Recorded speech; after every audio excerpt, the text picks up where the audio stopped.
progress past that point in any substantial way until over the last 2 years. And I wish, I don't like to call people's names specifically, but there's a young man in he's behind me at some point, and he's going to represent himself. In our ministry, when I came into the ministry, and I was pushing and saying we had all these grand plans, he looked at me as one with entire disbelief. And I said, "Why aren't you excited? This is your area." He said, "I've heard it all before." I said, "But we are pushing now to really start our exploration." He said, "I've heard it all before."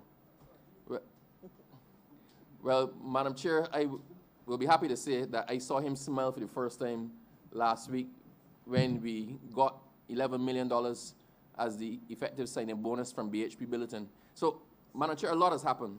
With respect to water, I guess I will cover more of it in the actual questions.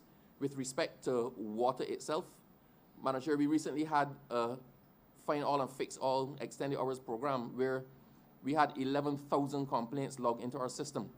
Some of them were duplicates. We actually did not know how many bursts had been reported, and we systematically set about to locate every single one and fix it. And what is really great about that initiative is we allow the workers themselves, the Barbados Workers Union and the workers, to design their work program, to cost it out, to give us the deadlines, give us the deliverables, and we put it in their hands, and they came through with flying colors.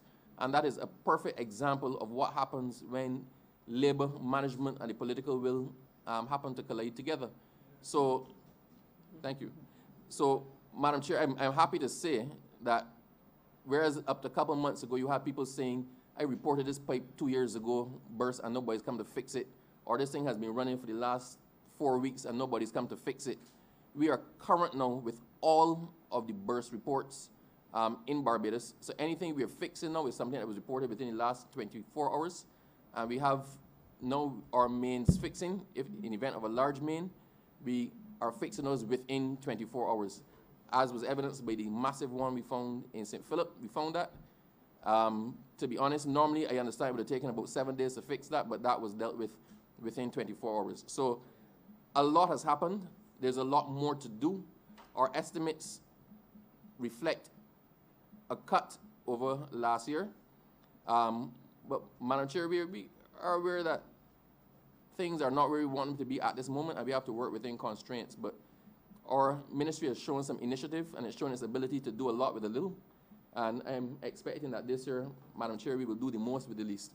So I open, Madam Chair, and I'm open for questions. Thank you. Honorable Leader of the Opposition. I'd like to move to the headstand part.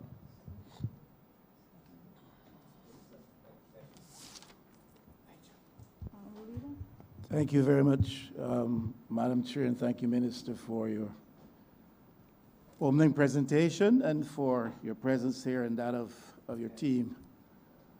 Ma'am, I would have noted before me some issues which I consider to be of significance, and to which perhaps I would have spoken this afternoon and would have asked to have addressed. These include the matter of the harsh impact of water rates on Barbadians, both individuals as well as businesses. And there are water rates, irrespective of what we choose to call them or how we choose to characterize them. They are seen as increases in water rates having a telling effect negatively upon the pockets of individuals, business. I would have wanted to raise some issues about the Barbados Water Authority and the arrangements with Innotech, outages in rural Barbados which persists, especially in a context where we are anticipating further drought conditions. The mains repair program of the Barbados Water Authority. I wanted to have raised perhaps some issues relative to the FTC position of ratings relative to energy in Barbados, issues relative to South Coast sewage operations, update on that. I haven't heard much on that for a while. Certainly, I would have wanted to hear something on the arrangements further with Trinidad with respect to oil exploration. Would have been important that I raise the matter of the BLMP capacity, especially in light of what the Honorable Minister just intimated, and the whole issue of moving away from monopoly in the energy sector in Barbados. Then, of course, we have to consider the building and building out of a green energy architecture in Barbados, and potentially how we will capitalize, or the government will assist in capitalizing domestic investment in renewables in Barbados. These and some other issues. But Madam Chair, and this is not with any disrespect to this Honorable Minister, because he's always been kind and considerate of me and has always been accommodating with me, and no disrespect to his team either. But I have chosen to send a signal again, not for the first time to this government, that it must behave itself better, because it would have been courteous if the opposition could have been advised that perhaps we will be looking at the estimates relative to this ministry on this day. Nobody in the cabinet has spoken to me of that.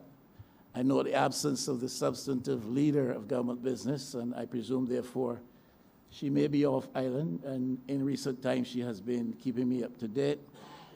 The Honorable Member for the City, our Minister of Health, deputizes for her in that capacity, and I have not seen much of him today, and I imagine he's busy with matters of COVID-19, and that is totally understandable.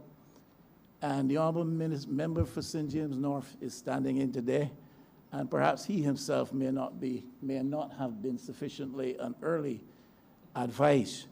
But it is not good that we continue to do this. It may be an opposition of 1 against 28 or 29. It may be that there are, 41 voices for the government in the Parliament of Barbados, and 9 on the part of the opposition. But I think when we come to matters of the people's business of this serious import, we really have to be a bit more professional in this. And I came in here this morning with an understanding that we would continue with the Ministry of Youth Affairs, and we duly did, and that perhaps we would hear from the Ministry of Innovation and Smart Technology, I think that's what it is, and possibly the Ministry of Elder Affairs and Empowerment. It was you, Madam Chair, who in a private aside advised me on my query that we may be doing energy, and therefore I've had no time properly to prepare for this debate, as should be the case. Now, out of regard for my honorable colleague, the minister who works hard to get the job done, and out of respect for the team, I could go on to pose some of these issues and raise these questions with you. We can have an exchange on these. These are important matters. But this government must understand that it cannot continue to do this nonsense. Numbers do not give you the right to do this.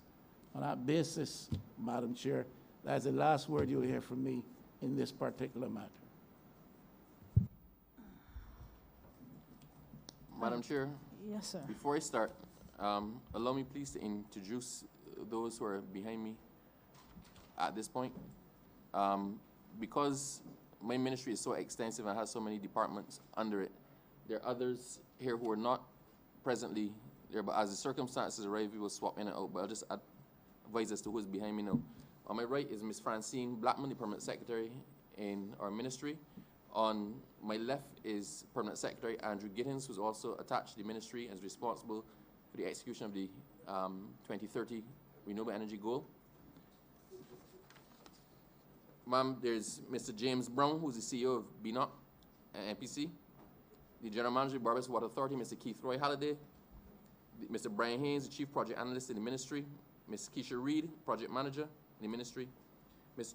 Jamar White, Director of Natural Resources in the ministry. Dr. John Mwanza, who is with the Barbados Water Authority. Dr. Hugh Seeley, who is a special advisor to the government on energy matters, but he also works in conjunction with us on water authority matters. Mr. Charles Leslie, engineer from the Barbados Water Authority, senior engineer, and Director of Engineering, and Mr. William Hines, who's the Chief Energy Officer at the Ministry. Madam Chair, if I might just address the concerns, the stated concerns of the Honorable Leader of the Opposition. But, Madam Chair, point of order, with your leave, I did not put those concerns before the minister or before the committee. I said if I were to have participated in the debate, these are issues perhaps to which I would have loved to have spoken, but I have not so done. Now, the minister can proceed to respond if he chooses, but he should not take my departure from the chamber as a personal disrespect to him. But I'm not participating in this debate on this head for the reasons I've stated. So, Madam Chair, having the Leader of the Opposition having stated his position, I appreciate some guidance as to which you would prefer me to address the comments that were raised by the Leader of the Opposition, obiter dicta, as it would appear, or if I should proceed to take other questions. I'd quite happily address the concerns for so long as he's in the chamber. Madam Chair, if I may be allowed to speak from this position. Honorable Member for St. Andrew. Yes. I really don't think that there's any substance in anything that the Leader of the Opposition has said. I've been in this Parliament now 30 years, and I would say that this is the first occasion that I've seen such close collaboration between a government and the Leader of the Opposition in terms of what heads should be called. There were occasions when I was in opposition, and we only knew when the heads were being called, when they were called. So I cannot see the purpose of his intervention. Thanks, Honorable Member. I would rather you go on to questioning. Let's Yes, start with the Honorable Member for Christchurch West Central.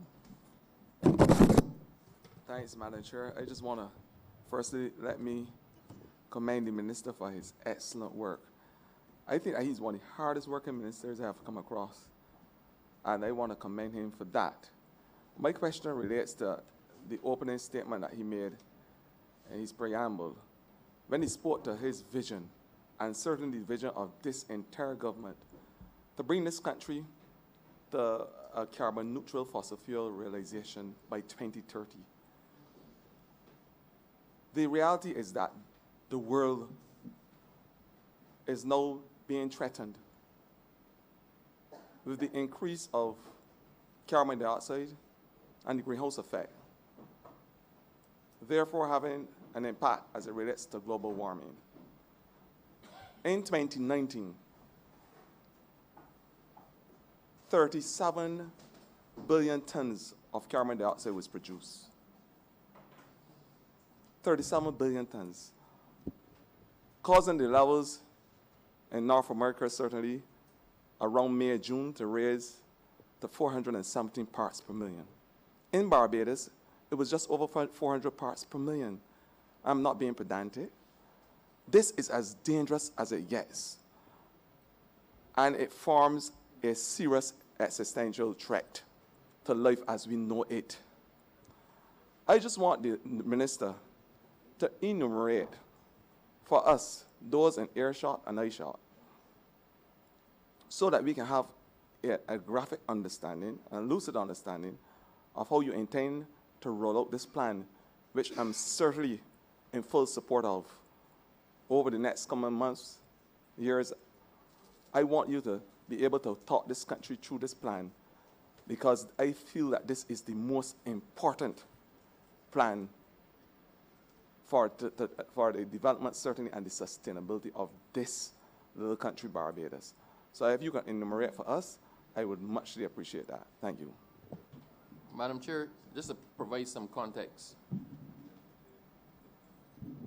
right before the domination of the press by the coronavirus, what was dominating the press was climate change. And everybody everywhere is talking about it. If you think about it, Madam Chair, from the glaciers that formed in the Arctic and Antarctic, those took millions of years to form. But because of the increase in global temperatures, those same glaciers are melting, and it's affecting everything. It's affecting the levels of the sea, it's affecting natural habitats, it's affecting weather patterns, and what took millions of years to do is being undone in the space of 10 years. So even if we autocorrect now, let's say we got back to pre-10 years ago levels of consumption, levels of greenhouse gases, the temperatures that existed 10 years ago, it would take another couple of millions of years for the glaciers to put themselves, but for the Earth to rebalance. That's why it's important. Madam Chair, what does it entail? It entails a complete wiping away of the way that we do everything. In the same way that we are familiar with the internal combustion engine and we take it for granted that a car runs on gas, in the next 5 to 10 years, people coming up are going to take it for granted that a car runs on electricity.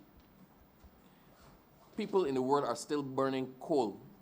The world itself, Madam Chair, has come to a position, the countries of the world came to a position that they're willing to tolerate no more than a 2% increase over the temperatures that existed at the beginning of the industrial age.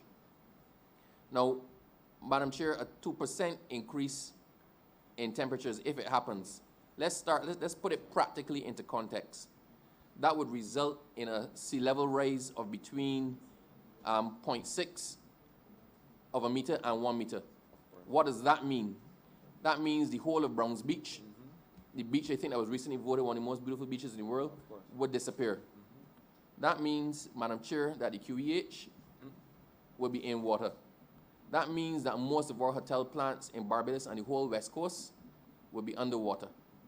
That means Bridgetown would be underwater. And when I say a 2-degree rise,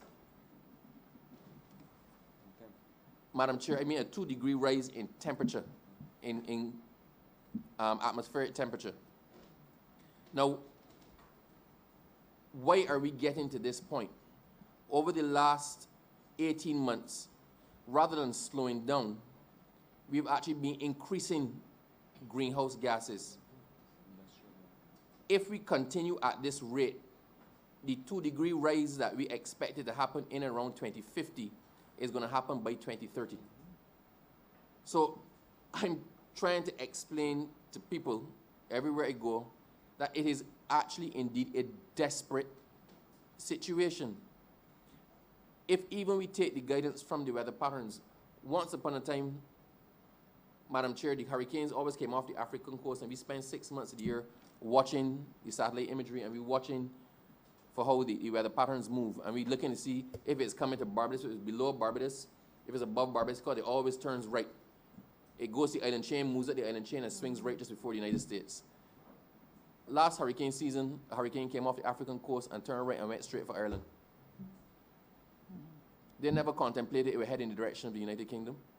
But the weather patterns are actually so unstable now that no one knows what to expect. And if that is now, imagine 5 years from now, or imagine 10 years from now.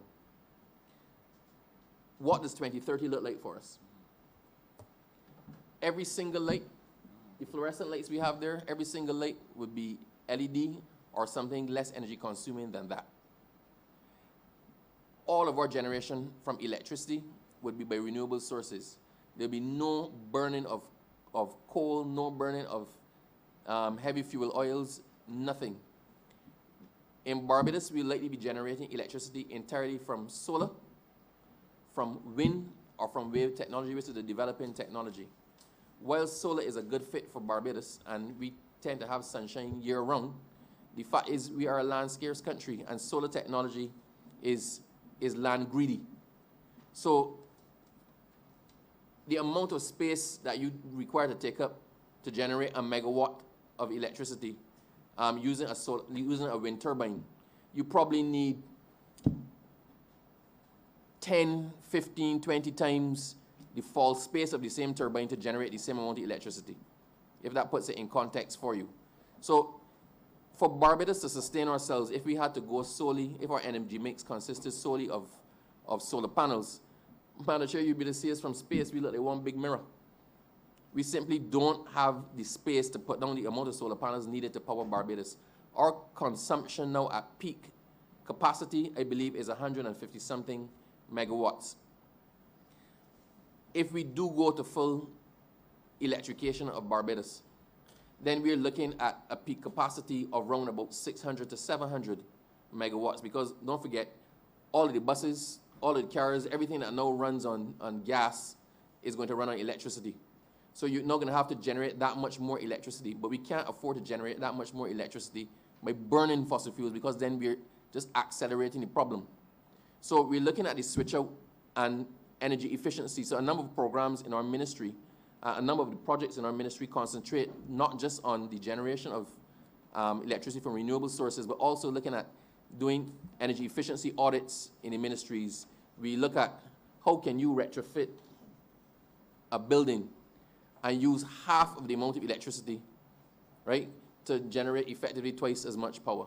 We're looking at how can we reduce the electricity bill for the Water Authority by using solar PV or using wind turbines or biomass. Biomass is also in our mix. So we're looking at every single source of energy for generation that can work in a small country that is renewable, that we can go to again and again and again. So we produce more electricity at a significantly lesser cost. I like to use this example, Madam Chair. When we were children, we used to watch the Jetsons. The Prime Minister used to talk about the Jetsons, so I'll talk about the Jetsons. You saw floating cars, and you said that would never happen. You saw people talking into their phone. You said that would never happen. Somebody watching something in their hand, like a television, and you said that would never happen. Madam Chair, I just came through Miami. Nobody walks in Miami City anymore. They're the same scooters we built as little children that had a long handle, and you had two little wheels, one in front, one in back, and you sit down and you push yourself by one foot. Those scooters are now being handled by Uber, by Lyft. The transportation companies have these scooters. You go and you touch your cell phone to it, or you touch your credit card to the front of it, and you get on, you ride it till you get where you're going, and then you leave it right there and proceed. And the next person who wants it picks it up from there, right? Electric skateboards, Madam Chair, electric bicycles. The face of the electric mobility has changed, and we keep saying like down the road, down the road, down the road. It's not down the road. It is actually now. So we now need to put ourselves ahead of that curve. Our reality is that within 5 years, all of the advertisements that you see for vehicles on TV, on cable, we Barbadians, we like to follow. We like to do what the big countries are doing. So we want that SUV that we saw in the Super Bowl halftime advertisement, right? But in 5 years, all of those are going to be electric. We have started, the Ministry of Transport has procured 30 electric buses. Our ministry is also procuring 2 electric buses to use as a pilot to test the effect of the electric buses on the grids. But we're going that direction. Barbados itself, last year, had the 3rd highest penetration per capita of electric vehicles in the world. That's a major feat. It's 300 vehicles, but Jamaica has 6 electric vehicles. We have charging ports everywhere. In the States, charging ports are a big issue. They don't have sufficient charging ports, but we're ahead of the curve. All we need to do is to make them a little bit more affordable, Madam Chair, and we'll get to where we're going. But I just hope that that created a picture of what 2030 Barbados looks like and what we actually need to do to get where we want to get. Honorable Member for St. James Central. Thank you very much, Madam Chair.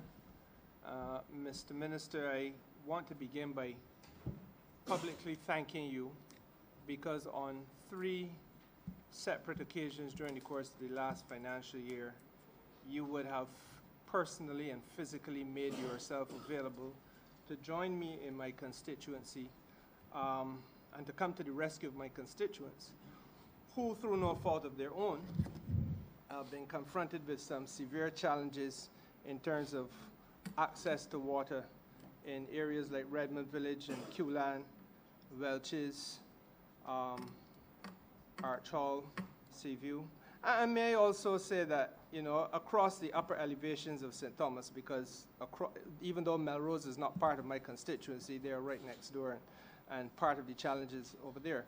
I think, Minister, it would be a useful thing if you could use this opportunity to speak to this Parliament and by extension to the country as to some of the causative factors behind the challenges that continue to replicate themselves, and more expansively on what are the solutions which are being implemented by your ministry and its technical officials.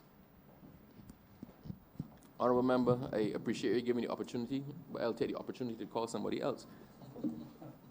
I'd like to call Dr. John Manza.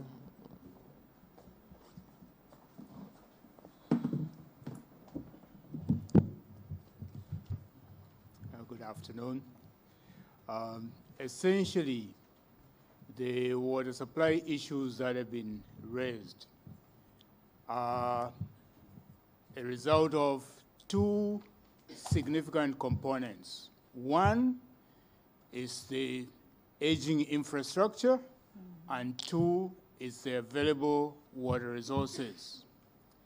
For example, if you look at the Shop Hill system and the system that supplies Castle Grant,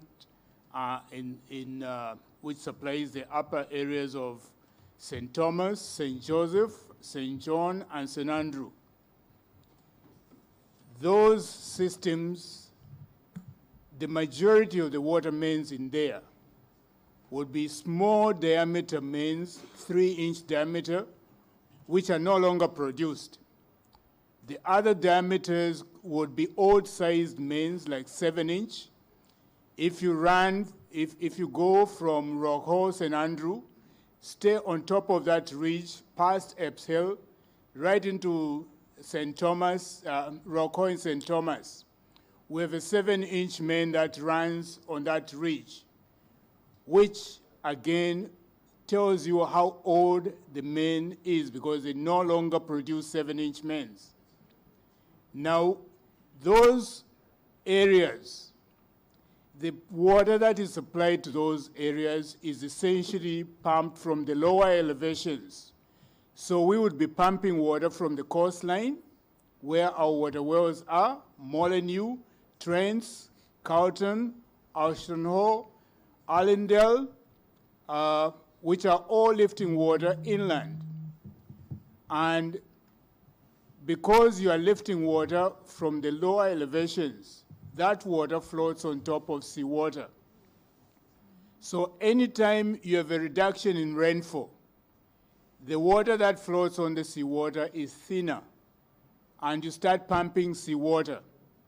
So when you have drought situations like we have had the last couple of years, when you overpump those wells, the water will become salty. And the only way you could address them is to reduce the amount of water that you are pumping or stop pumping altogether. Now, recently, we upgraded the desalination plant that is operated by Ionics at Spring Garden by 50%.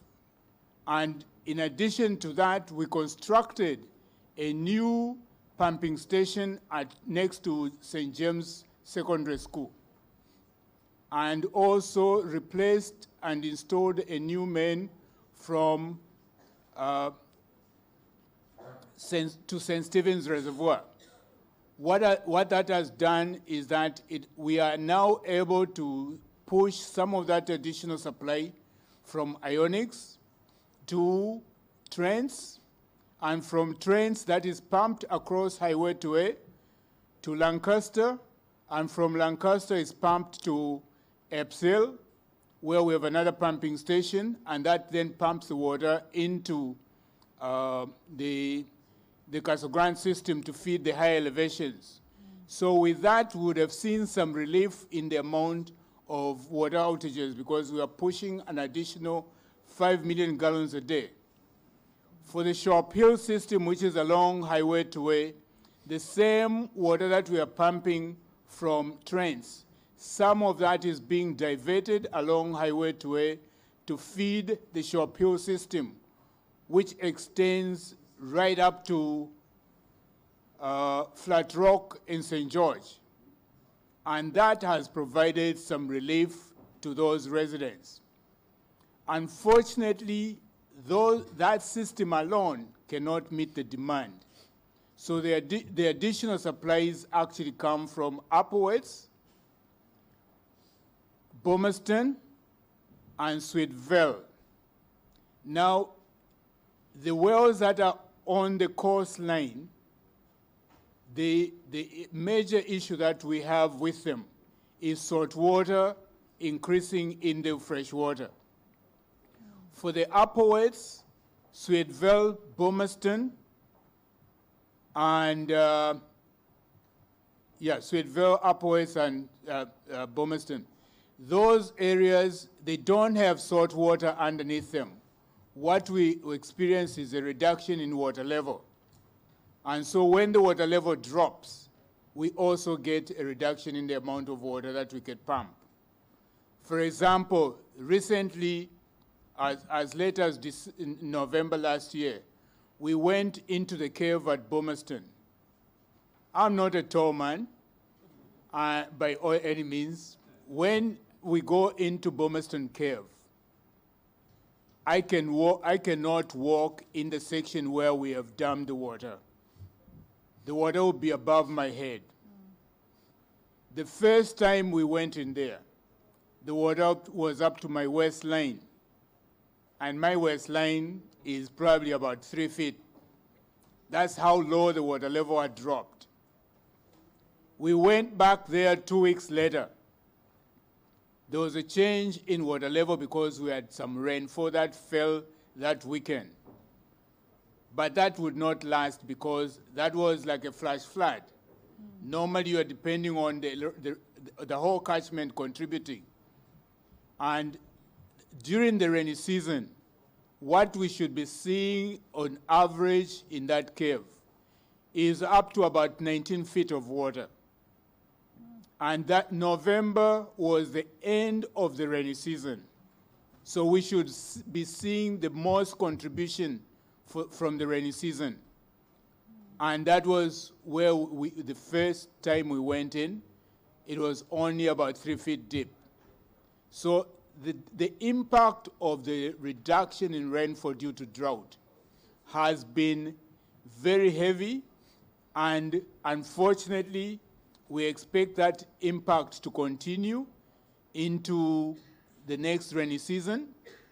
And unless we get a reprieve in the rainy season, we could expect that the impacts of the drought will continue. Chair, I want to thank Dr. Mwansa for his elucidation of the problem. I go back to my constituency because while Dr. Mwansa, it is obviously a good thing that you can now pump an additional 5 million gallons a day. I am sensing in parts of Redmond Village and Q-Land, for example, that there's still a frequency of outages. And my question then to you is, to help the ordinary man understand the challenge, is it then likely that you are pumping 5 million gallons a day into old mains and that there's a consequential likelihood that ongoing outages are related to the quality of the mains? And if so, if that is correct, could you then elaborate a little bit on the question of your mains replacement and in fact, not only the replacement and maintenance of mains, but I would imagine also the question of the maintenance and the condition of your reservoirs? Over the years, the BW has been substantially constrained by access to funding for its works.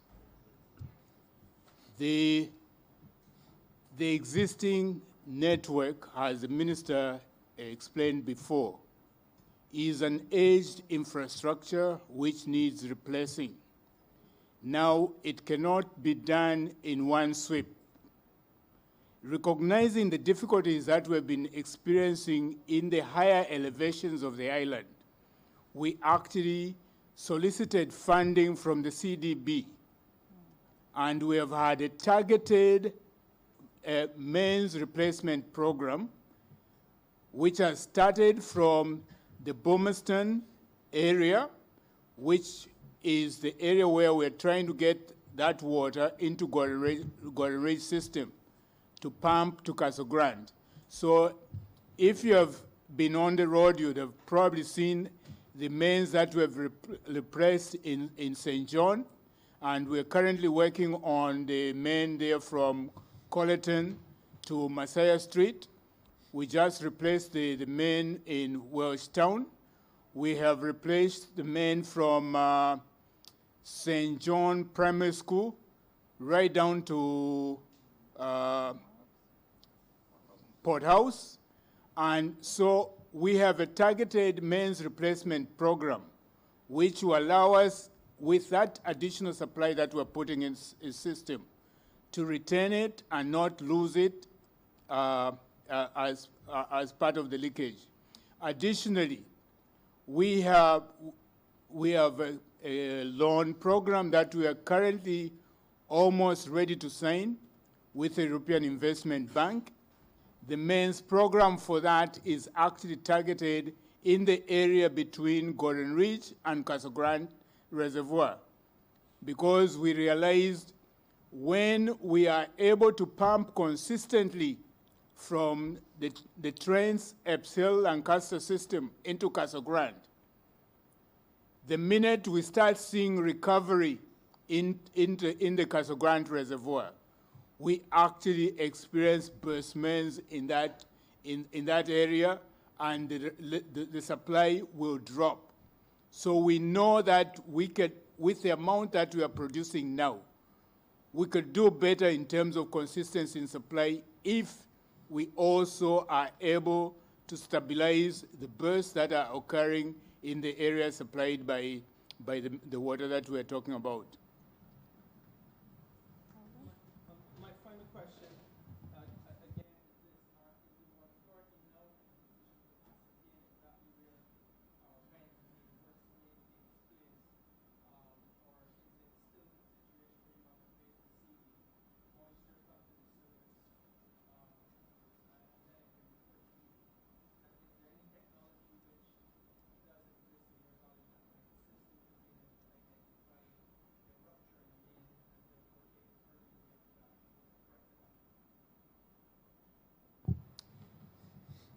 that? There are various ways you could get an indication of a burst main. At the pumping station, we have pressure gauges that we are supposed to maintain a particular pressure. And so when we see a drop in pressure, it could be an indication of a burst main. Additionally, we have situations where we are entirely dependent on the customers telling us when they see a burst main with water running on the surface. We will be made aware and will know that we have a burst main. But there are some bursts that will never come up to the surface because the coral rock is such that the water will go into the coral rock rather than rise up to the surface. Now, to address those bursts, we have technology. In fact, we have up-to-date technology, the latest available on the market.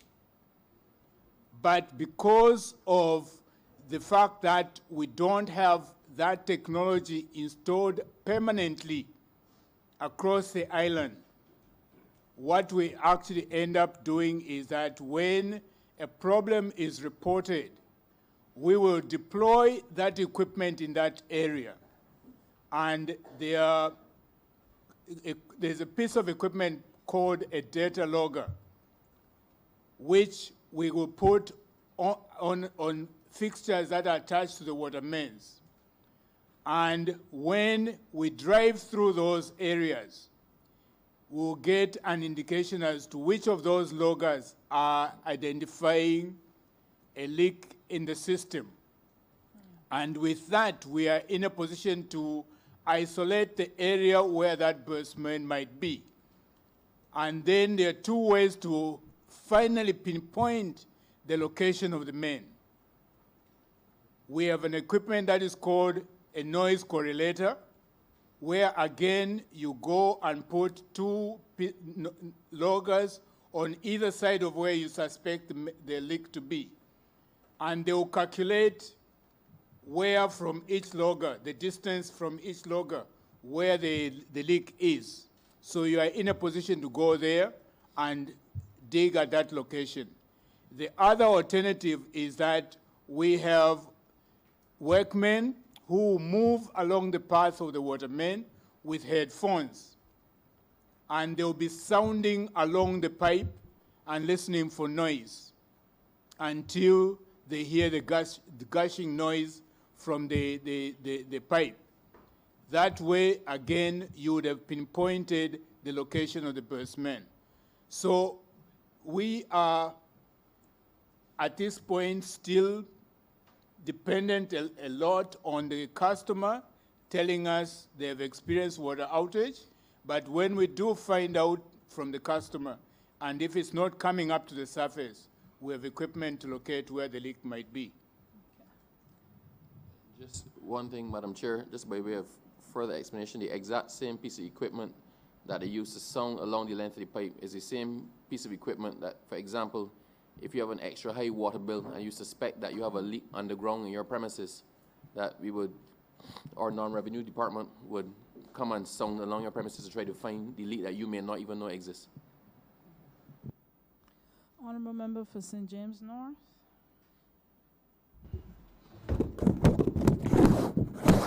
Thank you, Chairperson. Minister, Honorable Minister, I wish to commend you first in terms of the leadership that you have brought to your ministry. You had to hit the ground running because one of the mission criticals fell squarely in your ministry, the storage that would have been running. In fact, on the location at which we are sited at present, right here. 2 years ago, and within a very short space of time, I think 6 weeks or so, you and your team, of course, because you couldn't do it alone, was able to resolve a problem that the previous government for 2.5 years was unable to resolve. And you have done your country, you and your team, a national service in that regard. But want to address the issue of the Water Authority, which is sub-program, I think, 542 under your head.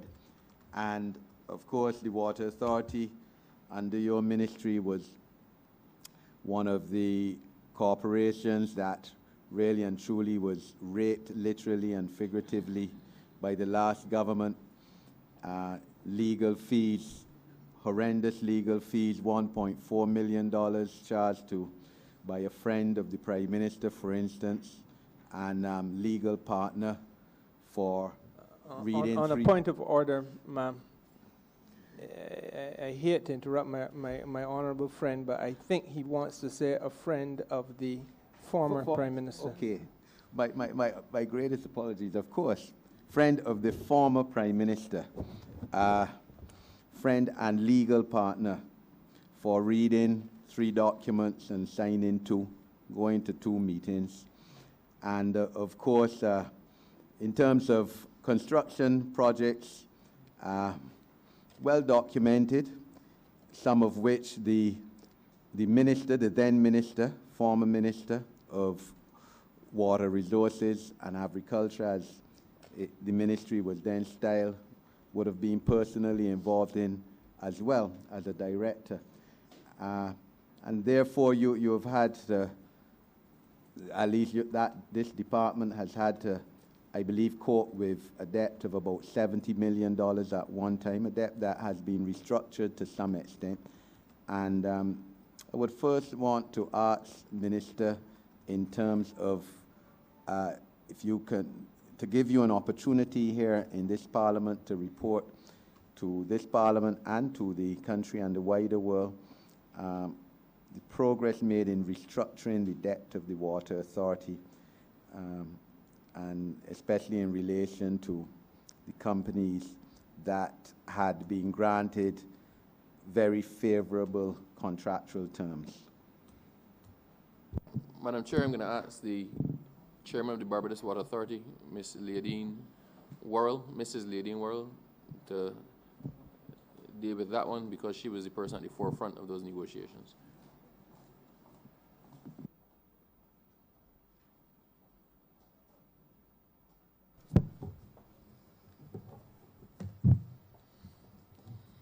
Thank you, Madam Chair.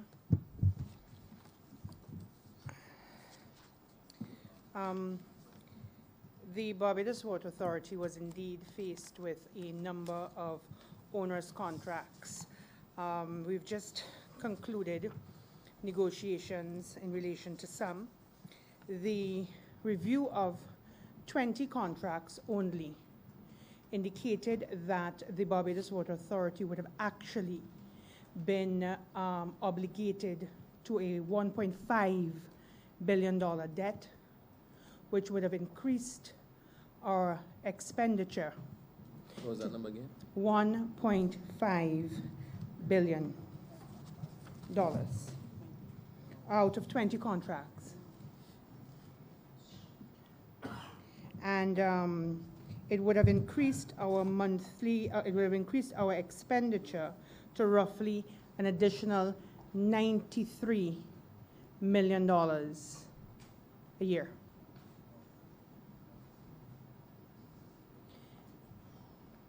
Most of these contracts did not go out to tender. Indeed, most of these contracts were in fact unknown to even the senior management within the Water Authority. The contracts were either signed by the then chairman and the members of the board. They were contracts that were either given by directives, but whether ministerial or from a chairman's perspective.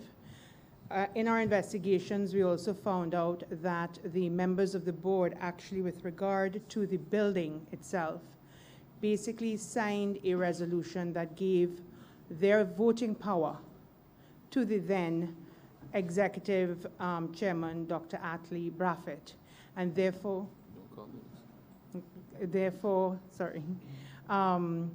even to a large extent, not that it in any way alleviates the fiduciary and other obligations of the directors, but a lot of decisions, therefore, did not even reach the stage of management's understanding. Along with Mr. Mr. David Nagoski of White Oak, and my critical team, which is made up of the general manager, Keith Roy Halliday, Dr. John Mwanza, Charles Leslie, and Elvin Jordan. We basically worked together to reduce the expenditure and the exposure to the Barbados Water Authority by roughly 63 or 65%.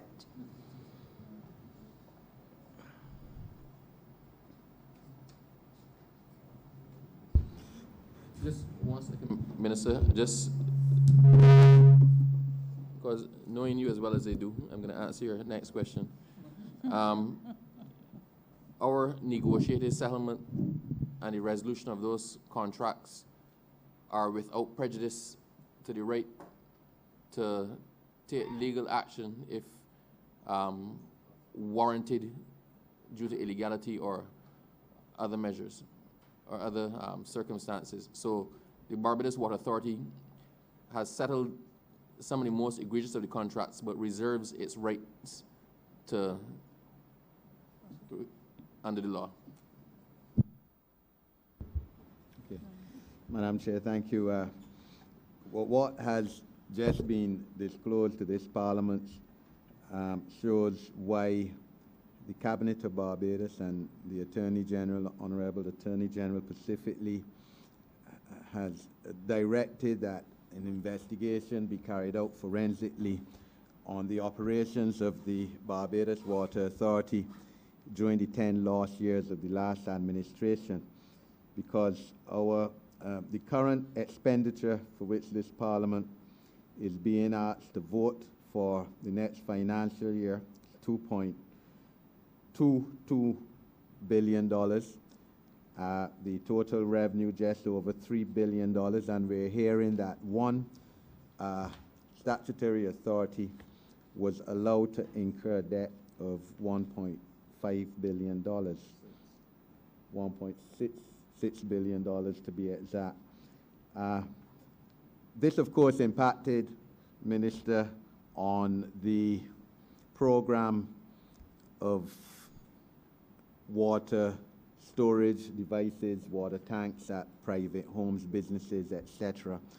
I know that you and your management team would have promised incentives for as many households as possible in Barbados to install water tanks, especially in an era where you're under pressure, we are under pressure in terms of rainfall capacity and water outages in Barbados. And where can you give this Parliament a present status position on this, the ability of the authority to give incentives so people can install their own water tanks for when you have the water outages?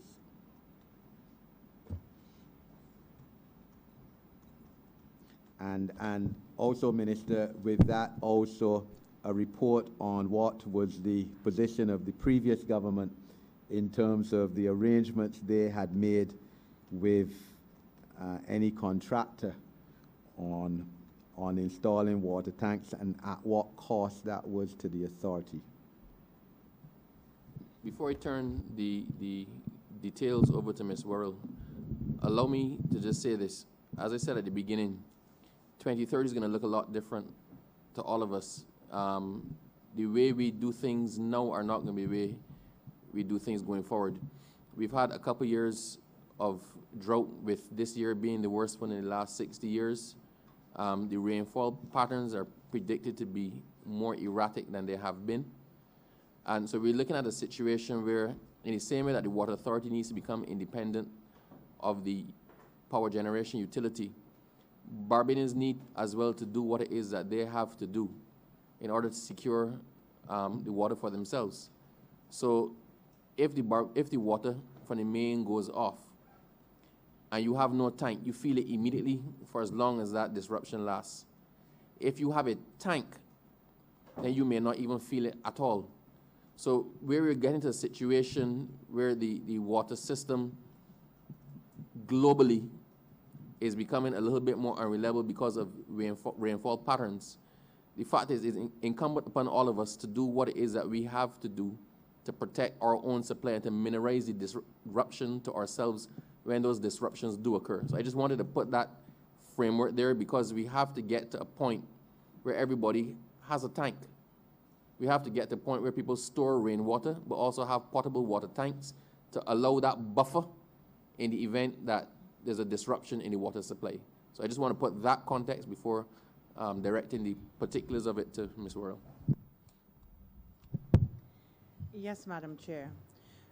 As Dr. Mwanza would have indicated, for years, and I mean years, the Barbados Water Authority has not been the recipient of any funding. As I would have indicated previously, as a matter of fact, whatever funds we had were actually depleted. And as such, we find ourselves in a very precarious position as it relates to our ability financially to move forward on a number of ideas and a number of plans that we have.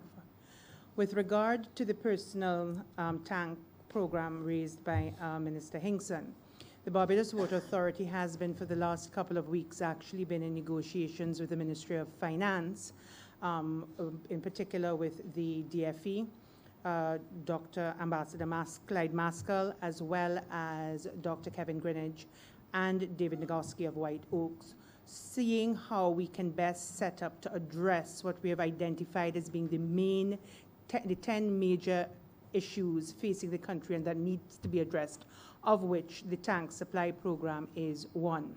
The negotiations have been quite fruitful thus far, and at this point in time, I'm not in a position really to give further details as they are unfolding every day as we speak. As recent as today, Dr. Maskell came and spent some time with the Finance Department at the Barbados Water Authority to best see how we can set it up, because the program that existed before certainly did not meet the standard or the test of reasonableness as anyone may define it to be. What I will say,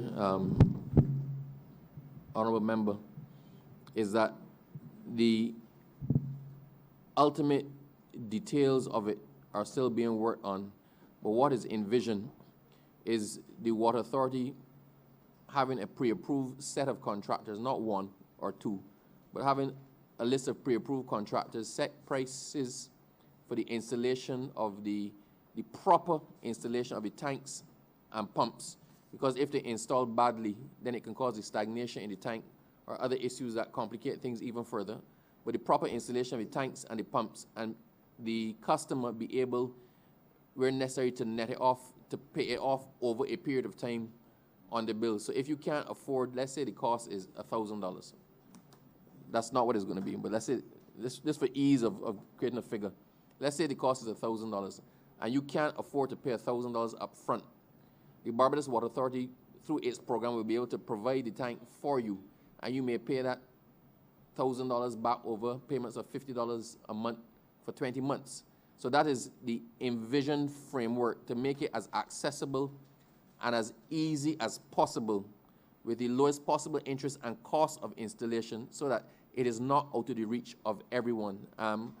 Of course, especially where you have situations of the most vulnerable people, then the Water Authority will be prepared to make certain concessions to make sure that they're protected as well. So we accept that being without water is a most disruptive thing. You can be without energy, you can be without clothes, you can be without many things, TV. You can't survive long without water. So part of our mandate is to ensure that everybody has access to potable water. So where we have to create special programs or make special concessions where the circumstances of the individuals so warrant, and the Water Authority is going to be prepared to do it. We're looking to roll out our plan as quickly as possible, and the details will be forthcoming once we have settled them. But it is going to be done in the shortest possible time, and it is going to be a simple process. No lot of red tape, no lot of long talk. Once you require a tank and we have the tanks available, then we're going to install the tank for you and work out the terms. All right, work out the terms and install the tank for you.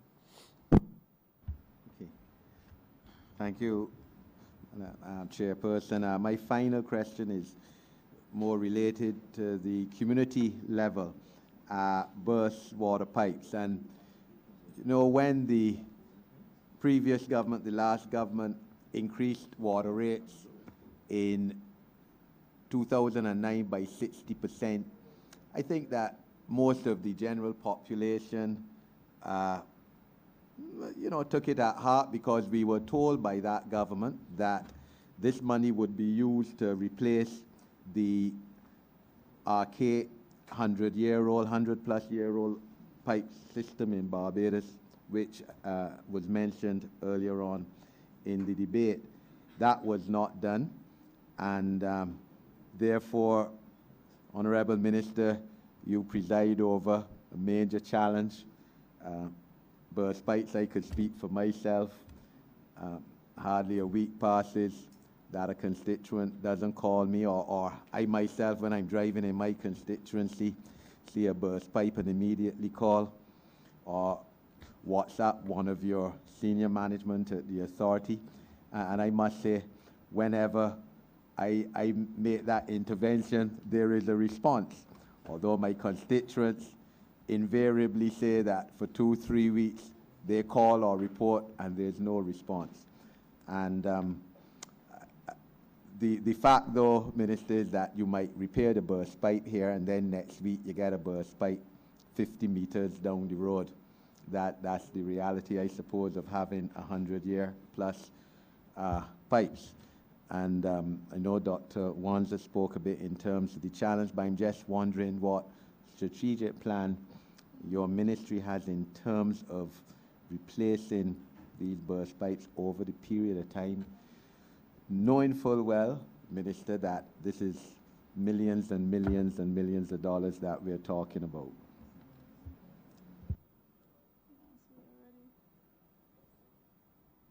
I think I remember hearing the answer to that question when the honorable member for St. James Central would have asked it. The financing, the financing You want to know about capacity, financing? right, that's what I meant. I think he spoke more in terms of the From the infrastructure, point of view of finance. but Honorable member, the cabinet had decided, and the government has a stated policy that in the renewable energy space is going to be a carve-out for the Barbados Water Authority of between 15 and 25%. So what is intended in that space is that the Water Authority will have a guaranteed reserved space in the renewable energy industry that it can enter or use of its own accord to generate income or in partnership with somebody else as an investment opportunity. And the funds from that carve-out are intended to be used in the mains replacement progress, to have a continuous mains replacement process. The reality is that we have, in Barbados, we have 2,500 kilometers of water mains. The estimated cost of replacing a kilometer of water main, that is trenching, taking it up, replacing it, reinstating, is $1 million. So if we were to replace all of the water mains in Barbados, we'd be looking at $2.5 billion. So this is not something that the Water Authority is in a position to do, and I guess that's why it has not been done yet. But once we get the intended program up and running and get into that space, then you will have a steady return from the utility who is purchasing, because they operate on a buy all, sell all. So when you generate electricity, they buy it all, and then they sell it back to you, or they sell it, push it to the grid. So most people get a check at the end of the month, and we're dependent on that check at the end of every month to actually keep our mains replacement program going. So that is the current contingency in relation to that. We believe it's going to work because, as I said, the returns right now in the renewable energy space are quite generous. So that is the position to do the mains replacement program. We have a number of other loans or grants that are as well in train that are dealing with specific areas of replacement. So there's mains replacement going on now, but those are for specific projects. We can't keep approaching it piecemeal because it is too widespread to tackle it that way. So we have to be able to have a continuous, ongoing mains replacement program, and that is how we expect to fund it. Thank you, Honorable Member. Honorable Member for St. Michael South. Thank you very much, Madam Chair, and thank you, Minister, to you and your team. You know, when the opposition leader spoke, well, if he had spoken, when he was speaking, he said if he had spoken, he would have asked you about the cost of water. And I think that was in relation to what people see on the bills. So perhaps if you could explain that. And he said he would also have asked you about the South Coast. So if you could give an update on that and our general overall plans for sewage entirely. And then I have my own questions. Oh, so you're asking for the honorable member of the opposition? Well, I believe they're important questions, and the minister was about to respond. I did not want to deny him the opportunity, But nor one would would I wish to consider have them it to left be as your an unanswered question. So you want 6 questions? Go ahead, honorable member. I'm going to ask Charles Leslie Take this one.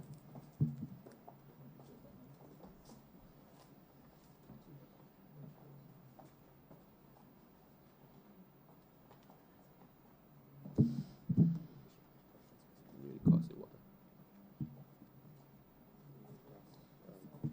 The costly water generally.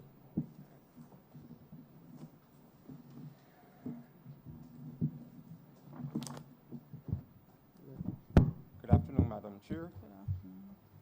In response to the question, basically, the cost of water is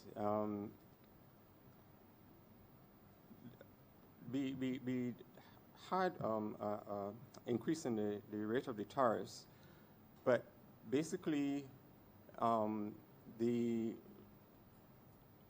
proportion of that money is going directly towards the sewage, and a proportion is going to the garbage. The proportion that comes to the sewage basically is going to be used for the upgrade and the maintenance of our sewer systems. Over the last couple of months, we've been doing a number of upgrades to our sewage treatment plant. At the South Coast, for instance, we would have replaced the screens. At the Bridgetown sewage plant, we would have also replaced screens. We've been making upgrades in terms of the replacement of blowers. We would have done upgrades to our treatment processes. So the monies that are coming from that garbage and sewage revenue is basically used to upgrade our treatment plants and to maintain our wastewater systems. We would have done some repairs to the networks on the South Coast, especially. We would have done cleaning of our Bridgetown network, and it's a continuous process. Our wastewater treatment systems and the networks have been neglected over the years because of the lack of funding. And the monies that we are currently collecting from that garbage and sewage allowance is basically being used to bring those two plants and the network, as well as the networks, up to a reasonable standard. So, thank you. Madam Chair, just one other thing. I think directly relating to the honorable member's question. Right now, Barbados has among the cheapest water in the world. I think we are in the top 3, definitely top 5 cheapest waters in the world. The only country in the Caribbean that has cheaper water than Barbados is actually Trinidad. And that's because their generation, as I said, one of the greatest input costs in the water supply is electricity. And Trinidad heavily subsidizes the electricity aspect of their water generation. So although Barbadians complain about their water bills, the fact is it's all relative. It might be high for what we are accustomed paying, but if you look at it globally, then it is pretty much nothing. If, to use an example, Madam Chair, the bottle of water that you purchase in the bottle of drinking water everybody likes to have, the normal 16-ounce bottle of water might cost you $3 to purchase. For us to generate that same amount of water, it wouldn't even cost 1 cent. That's just to put it in context. So Barbadians have gotten into the habit. We use water like if there is no cost. A year ago, I asked a hotelier on the South Coast, why don't you upgrade your plant to include water-saving devices? He said, because it will cost me way more to install the water-saving devices than it will cost me to keep paying the water at the rates that they're at for the next 5 or 10 years. So while we complain about the cost of water, the actual cost of water relative to the rest of the world, I'm not just talking the Caribbean, the rest of the world is exceedingly cheap. Our bills are not a true representation of the cost of the water that is actually going through the pipe and the quality of the water. I just want to make that point very, very clearly. Madam Chair, I'm going to ask for Dr. Seeley to speak, to address more on the upgrade of the plants and the plans, the long-term plans for sewage and reuse of water. Dr. Hugh Seeley. Thank you, Chair. Good afternoon, honorable members. This administration's policy is to reuse every drop that we can. So the policy will be to upgrade the Bridgetown plant and the South Coast plants to tertiary treatment. Then we have to do an... What is tertiary treatment? Tertiary treatment being that, well, we have the technology now, ministers, honorable members, to take sewage to drinking water standard. It is, the question is more what is culturally and socially acceptable rather than what is technologically possible at this stage. So we do have that technology and we can take it to that level. What is required now is the economic analysis to determine what is the best rate of return on that reclaimed water. There are several options. As I said, we could go direct toilet to tap if that was culturally acceptable. Direct reuse is what we call that. We could recharge aquifers, potable water aquifers, for example, the St. Michael aquifer with the Bell, the St. Philip aquifer with the Hampton well, with the objective of retrieving that exact water molecule for potable water use. And if we went to that stage, we would be producing water of drinking water quality, putting it back into the ground, and then abstracting it for drinking purposes. We could also irrigate crops, and we could break down that into two types of crops to make it more simple. Crops that are eaten without processing, tomatoes, lettuce, and crops that are not edible, crops that are like cotton, that you will not be eaten. So the analysis has to be done, but right now we're producing about 4 million gallons a day of wastewater, and that's being discharged to the sea. I'm adding Bridgetown and South Coast. And that could go a long way to meeting the water deficit that we have in a drought year. We think that we have a water deficit of around 7 million gallons a day. If I could add to one thing that Minister Abrams said about the value of water, the fact that when we buy bottled water, we're paying 1,000 times more for that water than when we take it out of the tap. But it gets worse than that, Madam Chair, because then when we use it in the tap, we waste 90% of it down the drain or down the toilet. And it's that 90% of the water that we want to go after and see if we can reclaim. I hope that answers the question. While I appreciate and I understand because of where we're sitting here, that water is relatively cheap compared to other territories, I also represent a constituency that does not have a sewer system. And almost on a daily basis, I am asked why we are being asked to contribute to the sewage system when we are expected to build our own wells, to dig our own wells with little or no assistance from the government. What can I use, what can I say to comfort the people that do not contribute this? Considering some of these are farmers and they're having water bills because of the garbage. We're happy with the garbage, get me wrong, but because of this extra addition to the bill, we are having farmers with bills $10,000 that used to be probably $6,000. What can I say to them to comfort them? Is this something that in the long run we will see dissipate, lessen, taken off the people that don't use the system?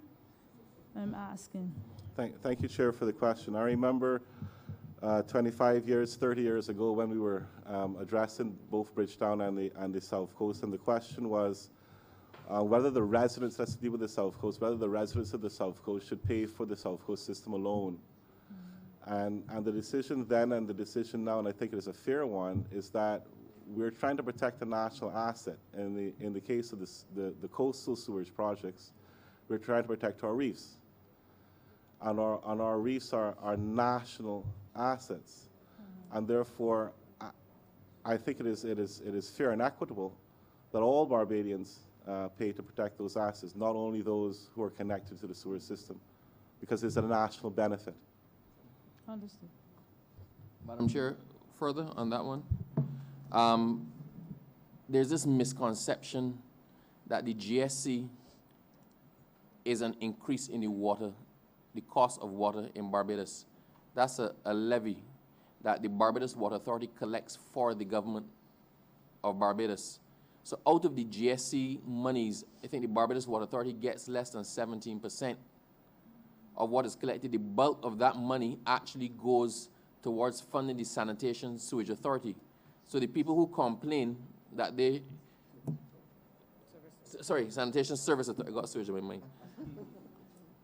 The people who complain that I don't have a sewage system, so I shouldn't have to pay that tax. Let's say we actually did go that way, all that would come off is 17%, right? You still have to pay the rest for your garbage collection. That is what the honorable member is using to purchase his garbage trucks. That's what the Sanitation Service Authority is using to pay the people who load and offload. That is how they're managing their office expenses and the dump. So I just want to disavow people of this misheld conception that somehow represents more money to the Barbados Water Authority towards the cost of water. The Barbados Water Authority is only a collection agent. It could equally have been somewhere else. I mean, had everybody had a telephone, a fixed line, we could probably have asked the telephone company, Flow, to collect it for us. But it falls to the Water Authority to collect it. But of that, we take less than 17%. I just want to make that very, very clear. So, and it is only for sewage. So the money that is collected by the Barbados Water Authority through the GSC cannot be used to pay our bills, pay our staff, pay anything. That is used to do the flushing of the sewer network. That is used to do any fixes at the plant. The upgrades of the plant that we're doing now have all been done through that GSC. And just so people understand the application of it, everybody remembers what happened when the sewage was coming up all the time, caused by massive blockages in the pipes. We flushed our entire sewer network, the entire Bridgetown sewer network, the entire South Coast sewer network. People would have seen last year these trucks out, these massive vacuum trucks out, flushing every single night. What people don't understand is that flushing continues every single day now. So we constantly are on a rotation, especially flushing Bridgetown, which is proving to be a problem spot with the grease. So that is where that money is going. I hope that explains it a little bit better for people. It's not that we charge you more for water. It's just that we happen to collect it for the government. Thank you, honorable member. Continue. Thank you, Madam Chair, for your kindness. Just two questions which are asked very closely together. Minister, you would have, you would have gone, and I've heard you before speak to this water zoning policy. I think you said you were replacing a 1964 policy. Could you please tell us a bit about that water zoning policy, what it's meant to achieve, what it seeks to remedy, and how it will benefit Barbadians? And then my last question is in relation to renewable energy, Madam Chair. And I know 2030 is soon upon us, and our aspirations are to be fossil fuel free by 2030 or carbon neutral. I would just like to hear the specific plans that we have in place to guarantee that we are able to meet these aspirations that we set for ourselves as a country. Thanks. With respect to the water zoning policy, I'm going to ask, although I think I can answer that, I'm sure that Dr. Seeley can answer that a lot better than I could. So I'm going to ask Dr. Seeley to do that one. Thank you, honourable member, for the question. The 1962 water protection policy is no longer fit for purpose. The primary objective of that water policy was to protect the public supply wells from contamination from above ground sources, primarily housing. And as we all know, we restricted development in Zone 1 areas, less restriction in Zone 2, coming down to the least restrictive Zone 5, which were primarily coastal areas. As a result of that policy, we allowed agriculture in the Zone 1 areas, relatively unrestricted agriculture in those Zone 1 areas. And as a result of that, we have nitrates in our groundwater relatively ubiquitously, in other words, all over the place. Now, I'm not saying that our groundwater is not safe to drink. Please, let me clarify. The levels are below WHO guidelines, but they are persistent and they are there. And the water that's in the ground flows towards the coast, and that's where the issue becomes. As I indicated earlier, our coral reefs are perhaps our greatest physical economic asset. And it's this contaminated groundwater flow into our near shore that is damaging our reefs. Therefore, the way that we wish to approach water protection and land use policy in the future is more of an integrated one, where we not only seek to protect the public supply well, but we seek to protect our coastlines as well.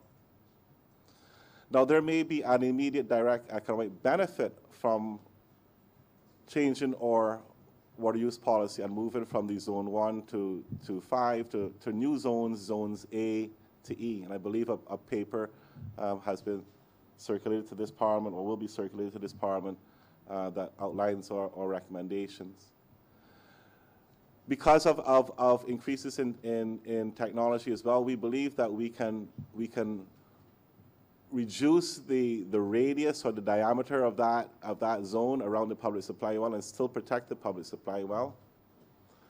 And therefore, when you look at the new zones, the net result of the new zones will be a release of about 4% of our land mass for development, moving from 9% of our area being Zone 1 to about 5% of our area being Zone 1. So it releases about 4% of our land area for development, which is a great direct economic benefit. However, it does also impose restrictions on houses that were not there before. For example, the use of a suckwell alone to dispose of your waste would no longer be acceptable. You would have to have some form of septic tank or some form of treatment. This is for all houses I'm referring to.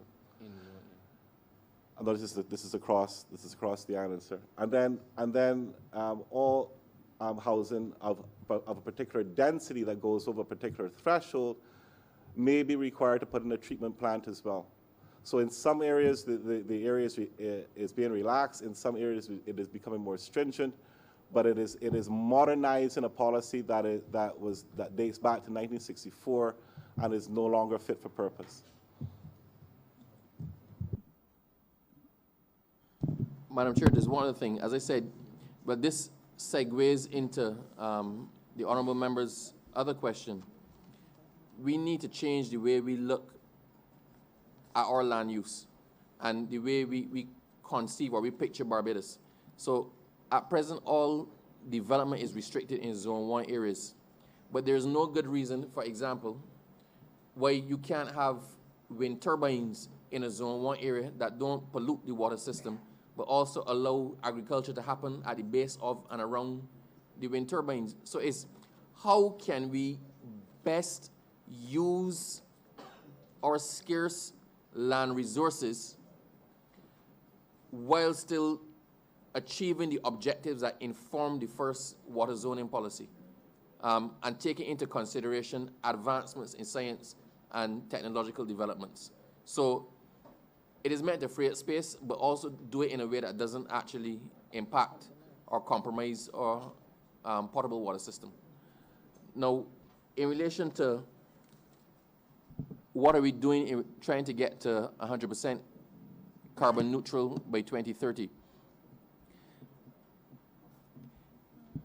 We need, in order for us to achieve our goals, it can't just be simply generating more renewable energy. We also need to look at our consumption patterns. And this applies equally to water as it does to electricity.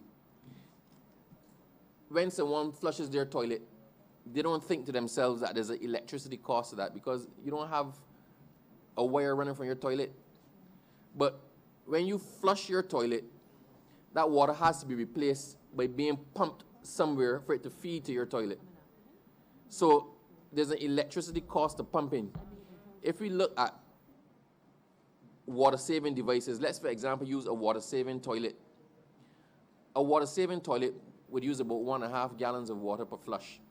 A normal toilet would use about 3 times that, 4.5 to 5 gallons per flush. So we can straight off see that if even we use water-saving devices, it helps to save water, but also brings down the consumption of electricity by the Barbados Water Authority, because you actually need to pump less water to satisfy the same need.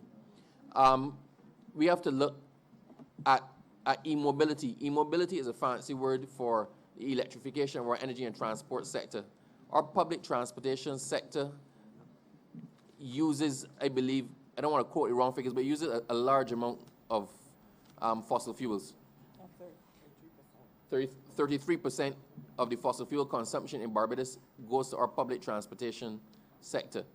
So for us to get to 100% renewable and fossil fuel free by 2030, we can no longer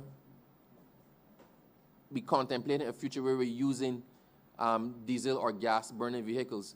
Now, I must commend my colleagues in cabinet, because it was 2 Thursdays ago that cabinet approved a decision, a policy, to encourage the use of electric vehicles in the government fleet. We already know that the Transport Board is looking to replace its fleet by electric vehicles. So going forward, when the Transport Board is looking to replace vehicles, it's looking to do it with electric vehicles. The government has now taken a position that effective the 1st of March next year, the policy will be to purchase electric vehicles or hybrids rather than fossil fuel consuming vehicles. There's going to be exemption there for vehicles that require, where the technology does not support the use of electric vehicles. So heavy power vehicles like garbage trucks or other vehicles like that, there can be an exemption for those, but only until such time as the technology catches up with it. Because once an electric vehicle will serve the purpose, then we're looking to do that going forward.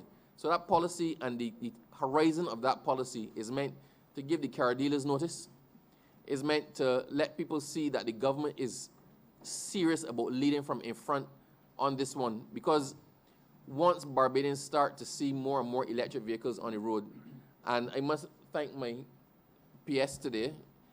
PS, we had a meeting to go to in lunch, and the PS insisted that we take her vehicle, the ministry's vehicle, which was an electric vehicle, as opposed to my non-electric vehicle.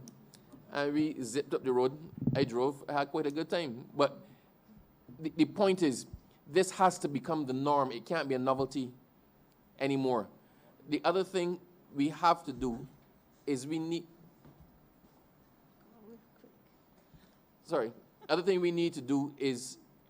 not just to do energy audits in government buildings, but we also need to do energy audits in our home.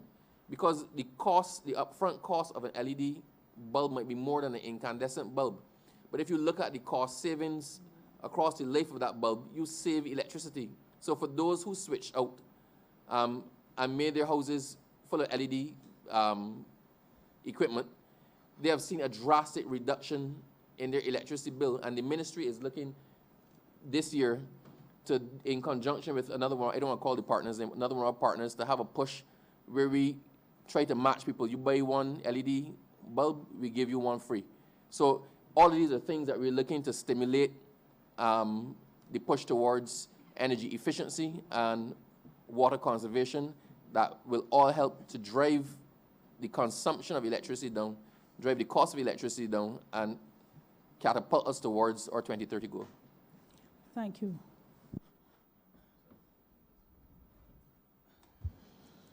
Chairperson, I move that you now report progress to His Honor the Speaker and beg for leave to sit again. Question is that I do now report to His Honor the Honorable Speaker progress and ask for leave to sit again. All honorable members in favor, please say aye. All honorable members against, please say nay. Methinks the ayes have it.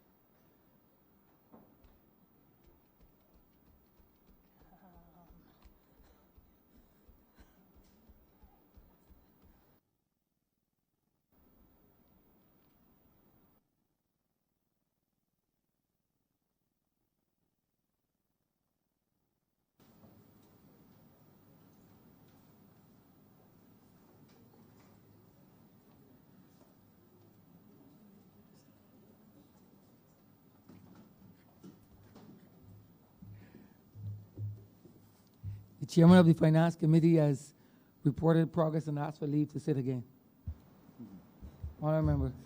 Honorable Speaker, I move that this House be adjourned for 15, suspended for 15 minutes until 5:40 p.m.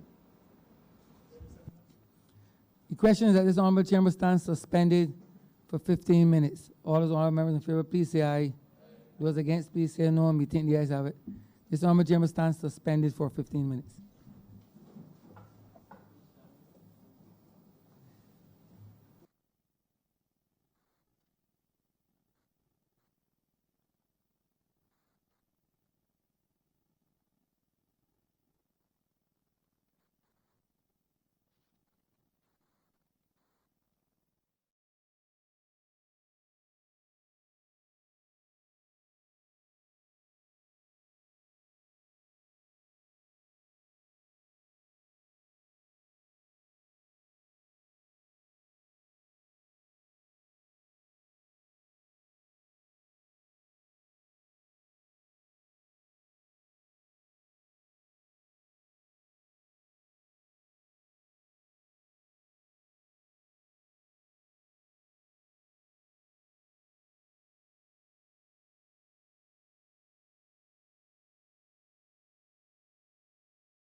Minister?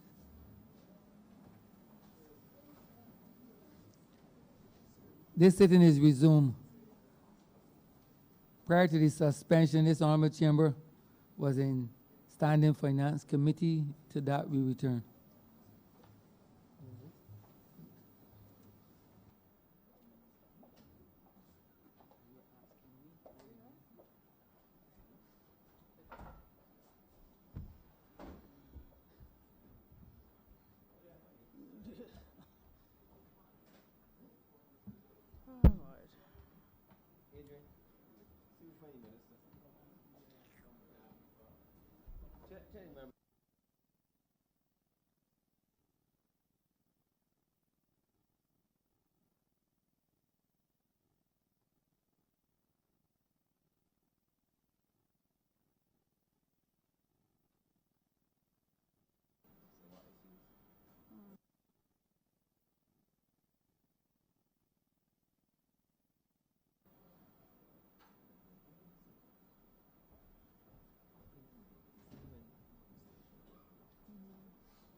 The Standing Finance Committee resumes with Head 36, Ministry of Energy and Water Resources. We continue with the Honorable Member for St. James South. Thank you, Madam Chair. I have two questions. I listened as it was shared by the chairman about the $1.6 billion in debt on 20 contracts. And any Barbadian hearing this, it would be excessively shocking, I believe, to them to know that that kind of money was contracted out. And I want to congratulate the chairperson on reducing it by close to $900 million, if 65% is the amount it was reduced by. That is a significant saving because $900 million right now could do this country a lot of good in a number of areas. My main question on that was, any of that was spent on sewage, outfall, pipes, treatment plants, reservoirs, pumping equipment? I'm going to have to ask Mr. Halliday to answer that. Mr. Halliday.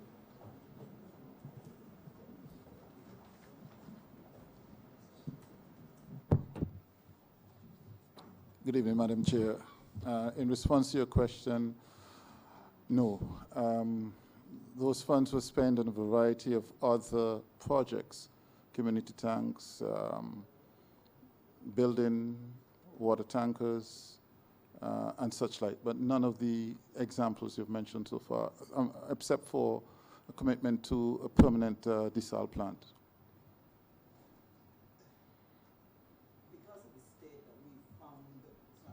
Because of the state in which we found those things since we came into office, I am truly stunned that none of that money was directed towards any of those critical things.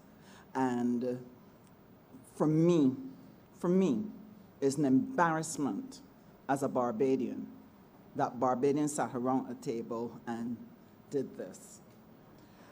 My other question is about the water levels. I think what the Mr. Mwanza, what he shared, I found quite concerning about the level that the water has dropped to. And I wanted to inquire about what is going to be done to help the ordinary Barbadian to understand what part they must play at this point, because if I listen correctly, we don't have any guarantee that you're going to have a return to stable water patterns that you can plan by. So I want to know what is going to be done to assist us as ordinary Barbadians to conserve water and play our part in helping to ease us through this particular period we are in. Apart from the water efficiency device programs that we were launching and a number of similar initiatives, on the educational side, certainly, from our marketing group or marketing department, we have some plans that we hope to roll out within a month or two, possibly a little later, but certainly over the next period of time. One of the things that we plan to do is to go into at least 50% of the primary schools. What we recognize is that we do need to start educating from the ground up.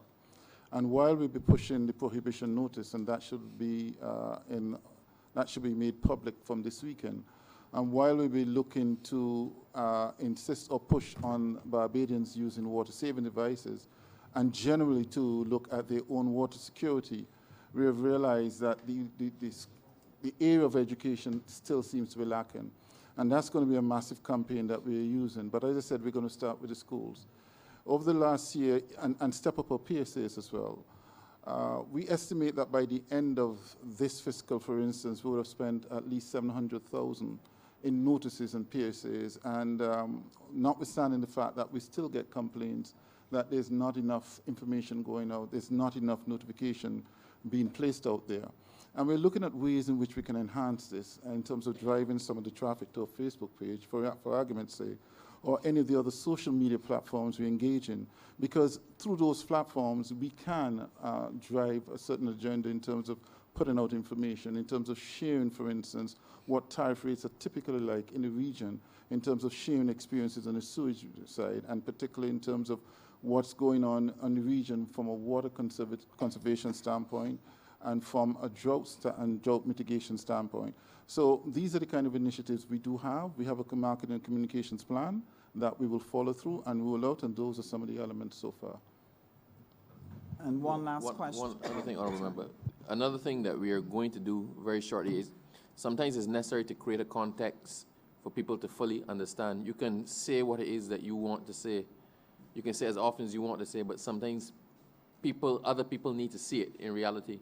So once we finish with the estimates, Dr. Mwanza is organizing a trip into the Bowmanston well, into the aquifer, and we're going to invite the heads of the media houses. We actually want the people in control of the media houses who are in the decision-making positions to come and see exactly where the water supply comes from, what it looks like, where it is supposed to be, where it actually is, so they have a better understanding, in the hopes that that will perhaps spark the largest educational outreach that is not necessary, it is grassroots, effectively, right?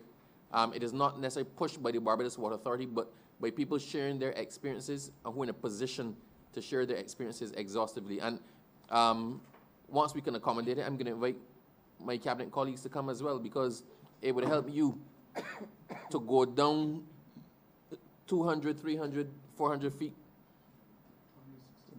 260 meters, 269 feet underground, and see exactly where our water comes from, see what it looks like down there, and get a full appreciation of the scale of what it is that we have to deal with. Some people have asked, why don't we dam the rivers or the streams? Why don't we dam streams in their areas? Because people see a stream that is running continuously out by them. It might be Joe's River, it might be whatever stream. But the reality is, if you see the volume of water that we're talking about, or you understand how much water is that we send down through the pipes each day, you would understand that the stream that you think is running continuously, even if we dammed it and try to harvest that water, it's a waste of time. It is not sufficient, a waste of time, and money is not sufficient to make a difference. So it is important that we convey the scale of the problem that we're dealing with, so that Barbadians can get a better grasp of what it is that the Water Authority is facing. And my last question is about, I don't remember hearing how desalination might play a part in helping us get enough water, because I think, as you rightly pointed out, most everything else that we might have to do without could be an inconvenience, but water is life. And I just want to know if desalination will play a part, or how are you going to help us Dr. get Bonzo? water?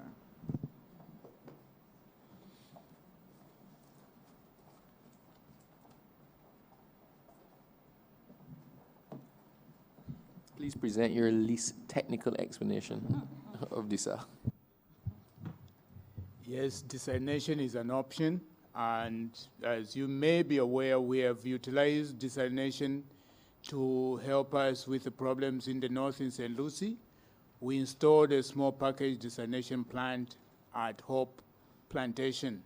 So we are looking at alternative locations where we could put desalination plants.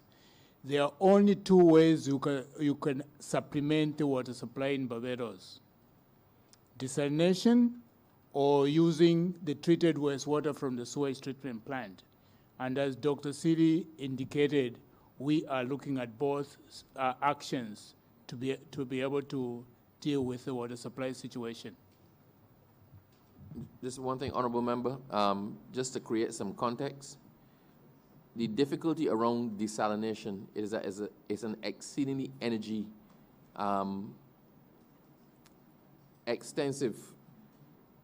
energy intensive process. So the cost of producing desal water, seawater desal, is probably 4 times the cost of producing normal water. So if we accept that desalination has to be a part of our solution going forward, and we're looking at considering it, but the problem is we're not prepared to consider it in line with the contracts that were entered into or committed to by the last government, because even with 4 times the cost of normal water, those contracts made no sense unless there was something else there other than the contract, right? So, but I think that speaks for itself. The contracts, the 2 contracts would have together increased the cost of Barbados Water Authority by over $100 million per year. So Barbados Water Authority is catching itself trying to pay its bills. We're off with the public purse. We are receiving the contribution from the GSC. We're looking to do the renewable energy for the mains replacement. The Barbados Water Authority could not possibly find $100 million a year to do anything. Furthermore, enter into contracts that make no commercial sense. So we're looking at desalination, but it has to be desalination where the Water Authority is not being raped, right? It has to be desalination where it makes sense to do it and is a proper economic cost for the service that we're receiving. Thank you. Honorable Member for St. John. Thank you, Madam Chair. My question is actually a follow-up from last year. Yesterday, the Honorable Minister of Sports would have mentioned that there's a push to resuscitate youth groups across the country. Now, in every single constituency, we have playing fields with lights. Last year, I would have asked the question, and this year I'm asking again. Are there any plans at all from the ministry to use solar-powered to facilitate the lighting at all of these playing fields across the country? Particularly in St. John, I know it is difficult because tokens are what, $10 for 1 token for 1 hour. And if we're looking to push sports, we're looking to resuscitate clubs, there's a need to have lighting at these locations during the course of the night. Last year, when I asked, I think the minister indicated that there was a pilot in his constituency. So I'm asking this year if plans are in train to do such across the country. The difficulty, honorable member, is we looked at trying to do that project, but most of the pavilions and the lake that we looked at, the roofs could not take. They were infrastructurally not ready or unable to deal with the installation of solar PVs. So even in my own constituency, I was looking at the parish land pavilion. I would love to put solar panels in the parish land pavilion, but that would be the end of that roof. So we are looking at all options. And the thing is, if you want to put solar PVs in location at the site, it is not simply a matter of putting the PVs and it helps to turn the lights on, because the PVs only generate electricity while the sun is shining when you don't need the lights. So you're actually looking at solar PVs with battery backup, or putting the solar PVs there and selling the electricity to the grid, and then offsetting the cost of your own electricity with the money that comes back. So we are looking at all options, but the biggest sticking point in relation to that was the pavilions that we looked at, the ones that were put forward, were unsuitable for the PVs. If we're planning to do that, we need to upgrade the roof structure to be able to accommodate the extra weight. So, but if you have, it is one of the things we're considering. So if you have a location in mind that an engineer can certify can deal with that, then we are quite happy to see how we can get some funding, co-funding with somebody and accommodate you in that respect. But the biggest problem has been the roof stock has been unable, for the most part, to accommodate it. That's why we actually couldn't put the solar panels one time on the QEH. There was a grand plan, and we had funds allocated and a project to put a serious installation on top of the QEH, but the QEH roof could not take it at that point in time. So I am more than happy to try to see what we can do, because we keep pushing forward for projects that are of public benefit. So if you can identify a location where it can work for you, then we are quite happy to see if we can source funding to do it. Thank you. Honorable Member for St. Joseph. Thank you very much, Madam Chair. I have a feeling that the minister got a little uncomfortable when he saw me indicate he wanted to speak. A little?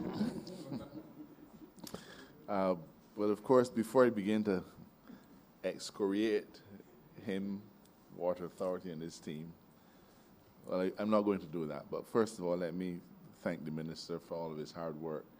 There's an awful lot that goes on behind the scenes that certainly my constituents will not be aware of. They will not be aware of the hundreds, if not thousands, of phone calls, WhatsApp messages, some with more or less colorful language, depending on the level of frustration, all of which are directed at him to try to get a better deal for my constituents. I thank you and your team for your patience, and I thank you for all of your hard work so far. Of course, the human condition is such that no matter how much work you do, if the full benefit is not felt, then you may just as well have done nothing. And I represent a constituency that has been poorly served over the last few years by inability to have its garbage collected, inability to get buses to and from their homes, inability to be able to drive on proper roads, and inability to get water. I am aware that your authority has identified some solutions, and while I believe that Dr. Mansa may have touched them with a fairly glancing blow, I feel I must press for more details of the plan for water augmentation in St. Joseph. I must tell you, I'm not happy about the word augmentation. It makes it sound as though we have, and you just want to give us a little bit more. I can identify constituents immediately who have not had running water in their taps for 2 years. And I can identify individuals who have not had running water in theirs for many months. So the concept of augmentation is really not one that applies to them. What we want is what the rest of Barbados appears to have enjoyed from time immemorial, and that is a reliable supply of water. And with all that you have done, I regret to say that we have not reached that point yet. So Dr. Mansa, I'd be grateful if, for my own behalf, because I'd like an update, but also on the behalf of the constituents of St. Joseph and perhaps even St. Andrew, St. Thomas, St. John, St. Peter, and all those other hard-hit areas, if you would tell us on a step-by-step basis what are the specifics of the plan that the Water Authority is intending to roll out for our hard-hit constituents. And I must insist that, with the greatest of respect, that we get some specifics and some timelines that we could reasonably rely on. Thank you very much. Okay, Vineyard. Vineyard project is intended to now I have to take into consideration the issue of using the word augmentation to add additional water, because there is some water that's being supplied in the Castle Grande system to the Castle Grande system.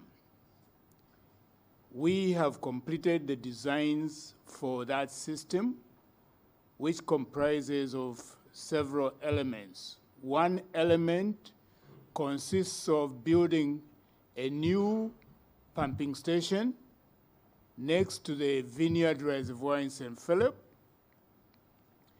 construction of a pipeline from Vineyard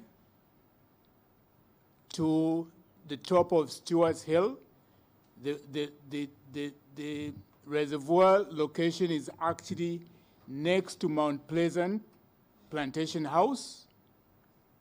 We have identified the piece of land that we require. We have spoken to the landowner. He has given us access to the land to a point where we actually scraped off the topsoil from the land so that we could do geotechnical tests to establish the capacity of that piece of land to withstand the weight of the 2 tanks that we're going to put there.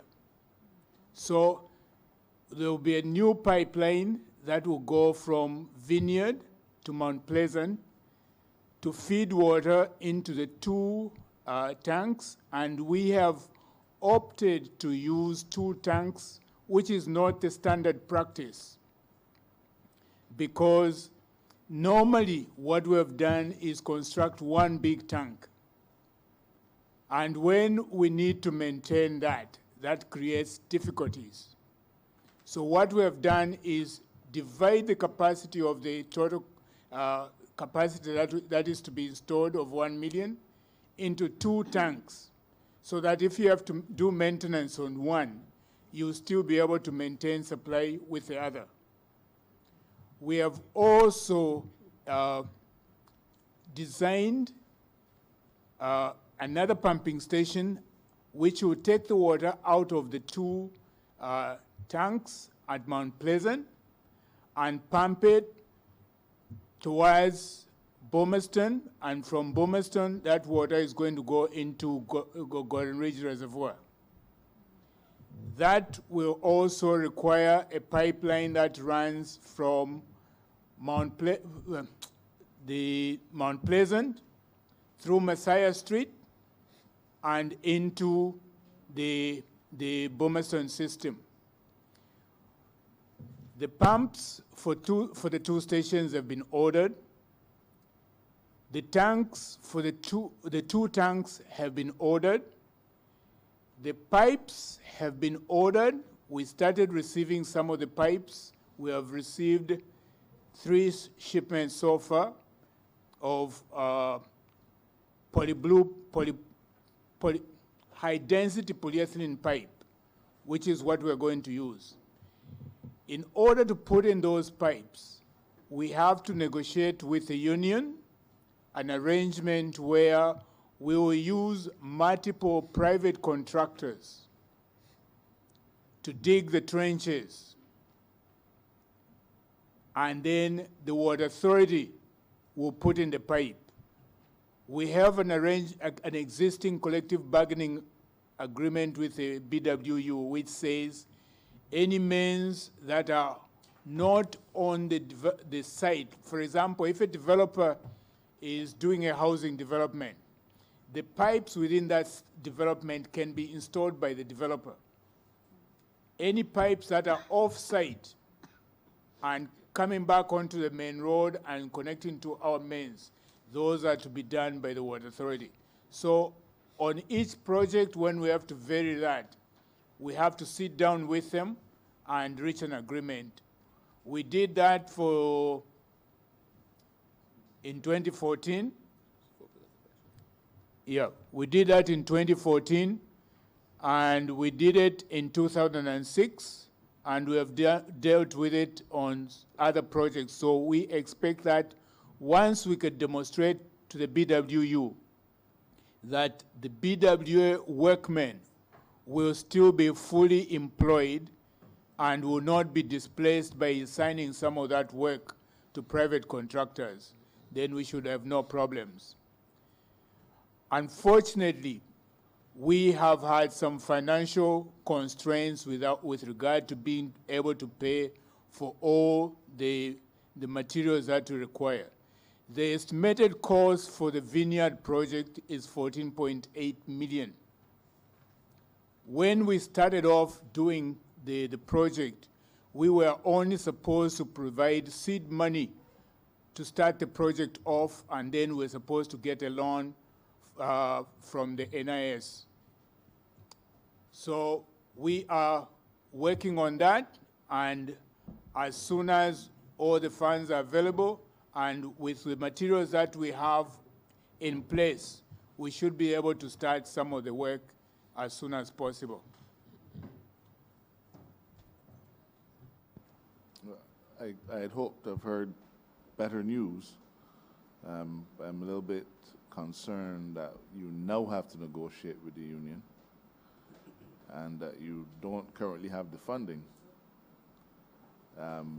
So that I have no sense of what timeline I can reasonably say to my constituents that they could expect to get some relief. Could you tell me how long I don't want to ask you how far is Vineyard from Bowmanston, because obviously you're not doing it in a straight line. Can you tell me how many kilometers of pipe you have to lay and how long that would take in the ordinary course of things, anticipating obviously that there might be a hiccup along the way? So how many kilometers of pipe and how long that could reasonably be expected to last?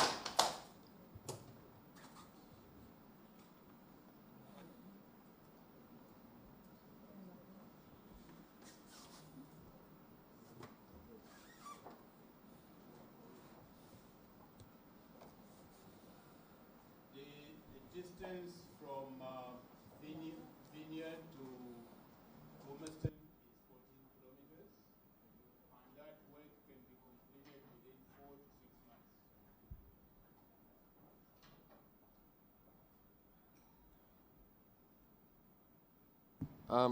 Honorable member, I'm going to ask the chair to give you a little bit more specifics as to where we are exactly with the funding and with the logistical aspect of it, because she would be in possession of more precise information. I'm very happy for that, but I only have 3 questions. So if while the chair volunteers to speak to the chamber, for which I'm happy, I'd like to ask a follow-up question of Dr. Manser, please, and then I can come back again. So 14 kilometers of pipe, 4 to 6 months to get it to Bowmanston. You haven't told me, perhaps because I didn't ask, how long it would take to get the 2 reservoirs installed, and also the back-end work to get pipe from wherever it is. That's Groves? It's in Phillip? Oh, it's Vineyard? Okay. So, right, Vineyard and Mount Pleasant are 2 different places.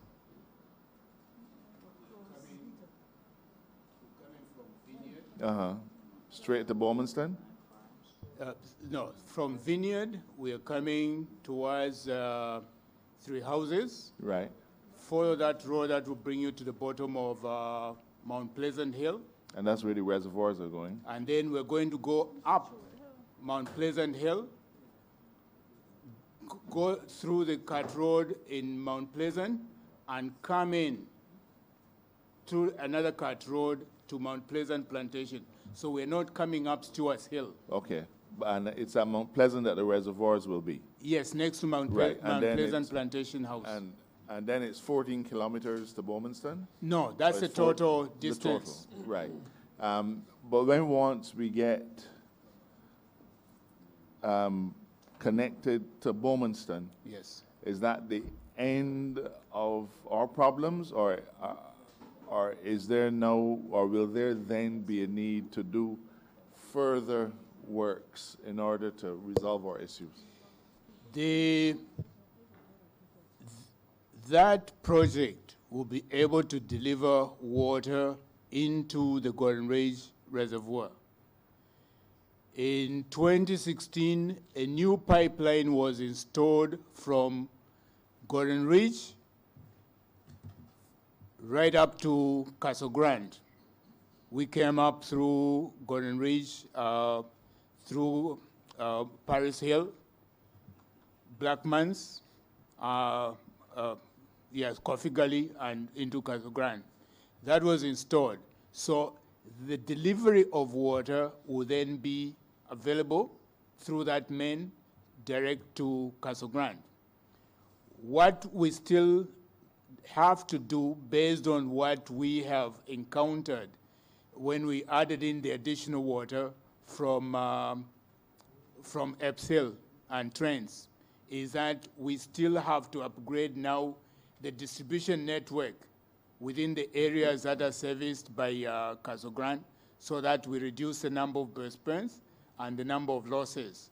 And that is a package which is supposed to be funded through an EIB loan, which is about to be signed. Thank you very much for your indulgence, Chair. I'll allow someone else to take the floor, and then I'll come again. Chair, just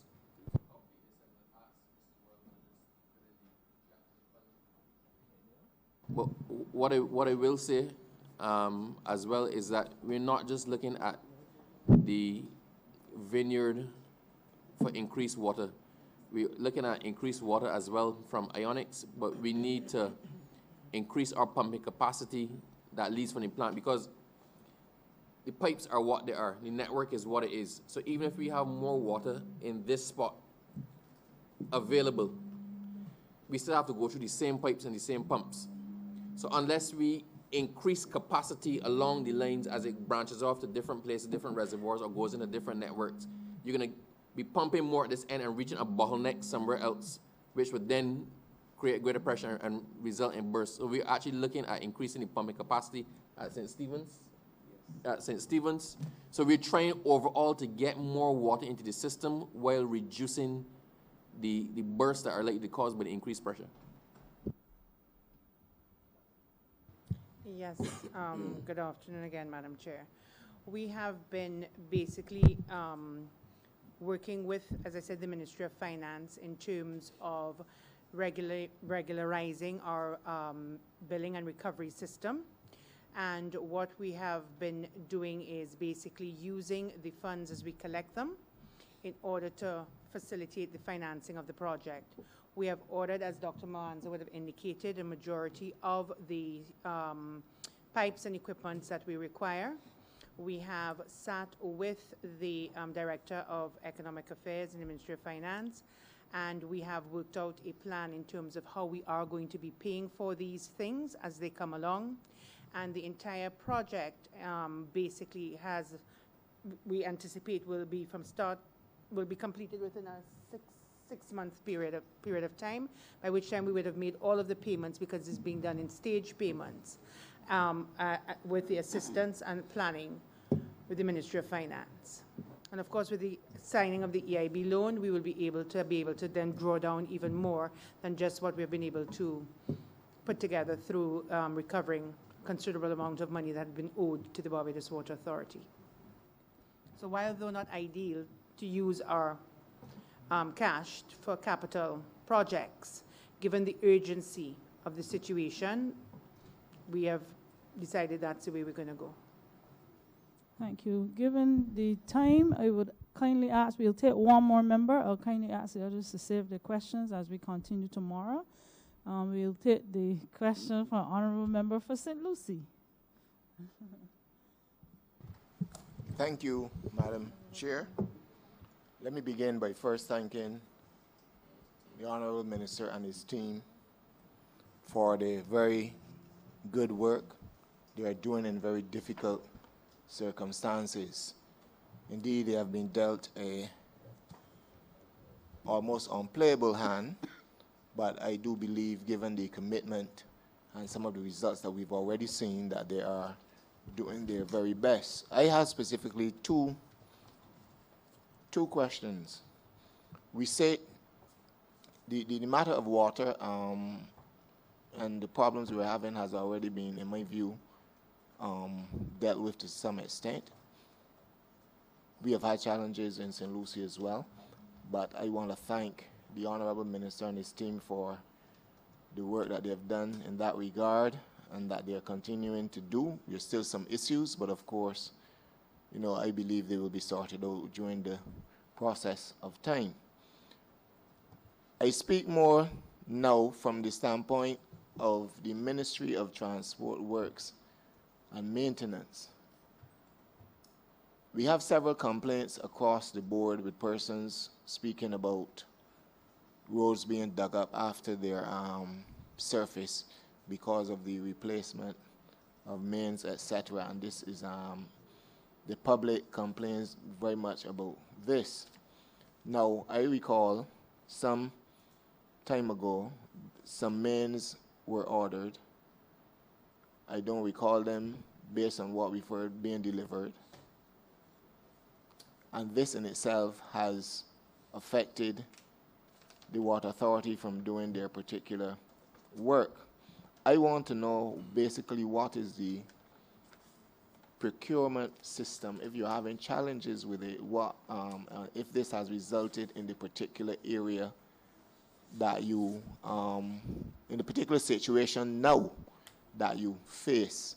Because if you are unable to get the material or the pipes that you needed, if the system was not working, then it presents a challenge and it hinders us in the ministry from doing that work which Barbadians are so much looking forward to and for which they rightly deserve, as a matter of fact.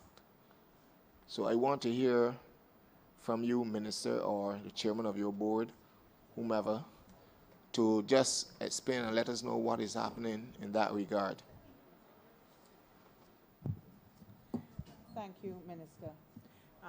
As you have quite rightly indicated, and from what I would have previously informed, there is a serious issue as it relates to procurement. We have been giving it considerable attention. As you quite rightly said, the hand that we have been dealt has been a very, very challenging hand and a very unfair hand.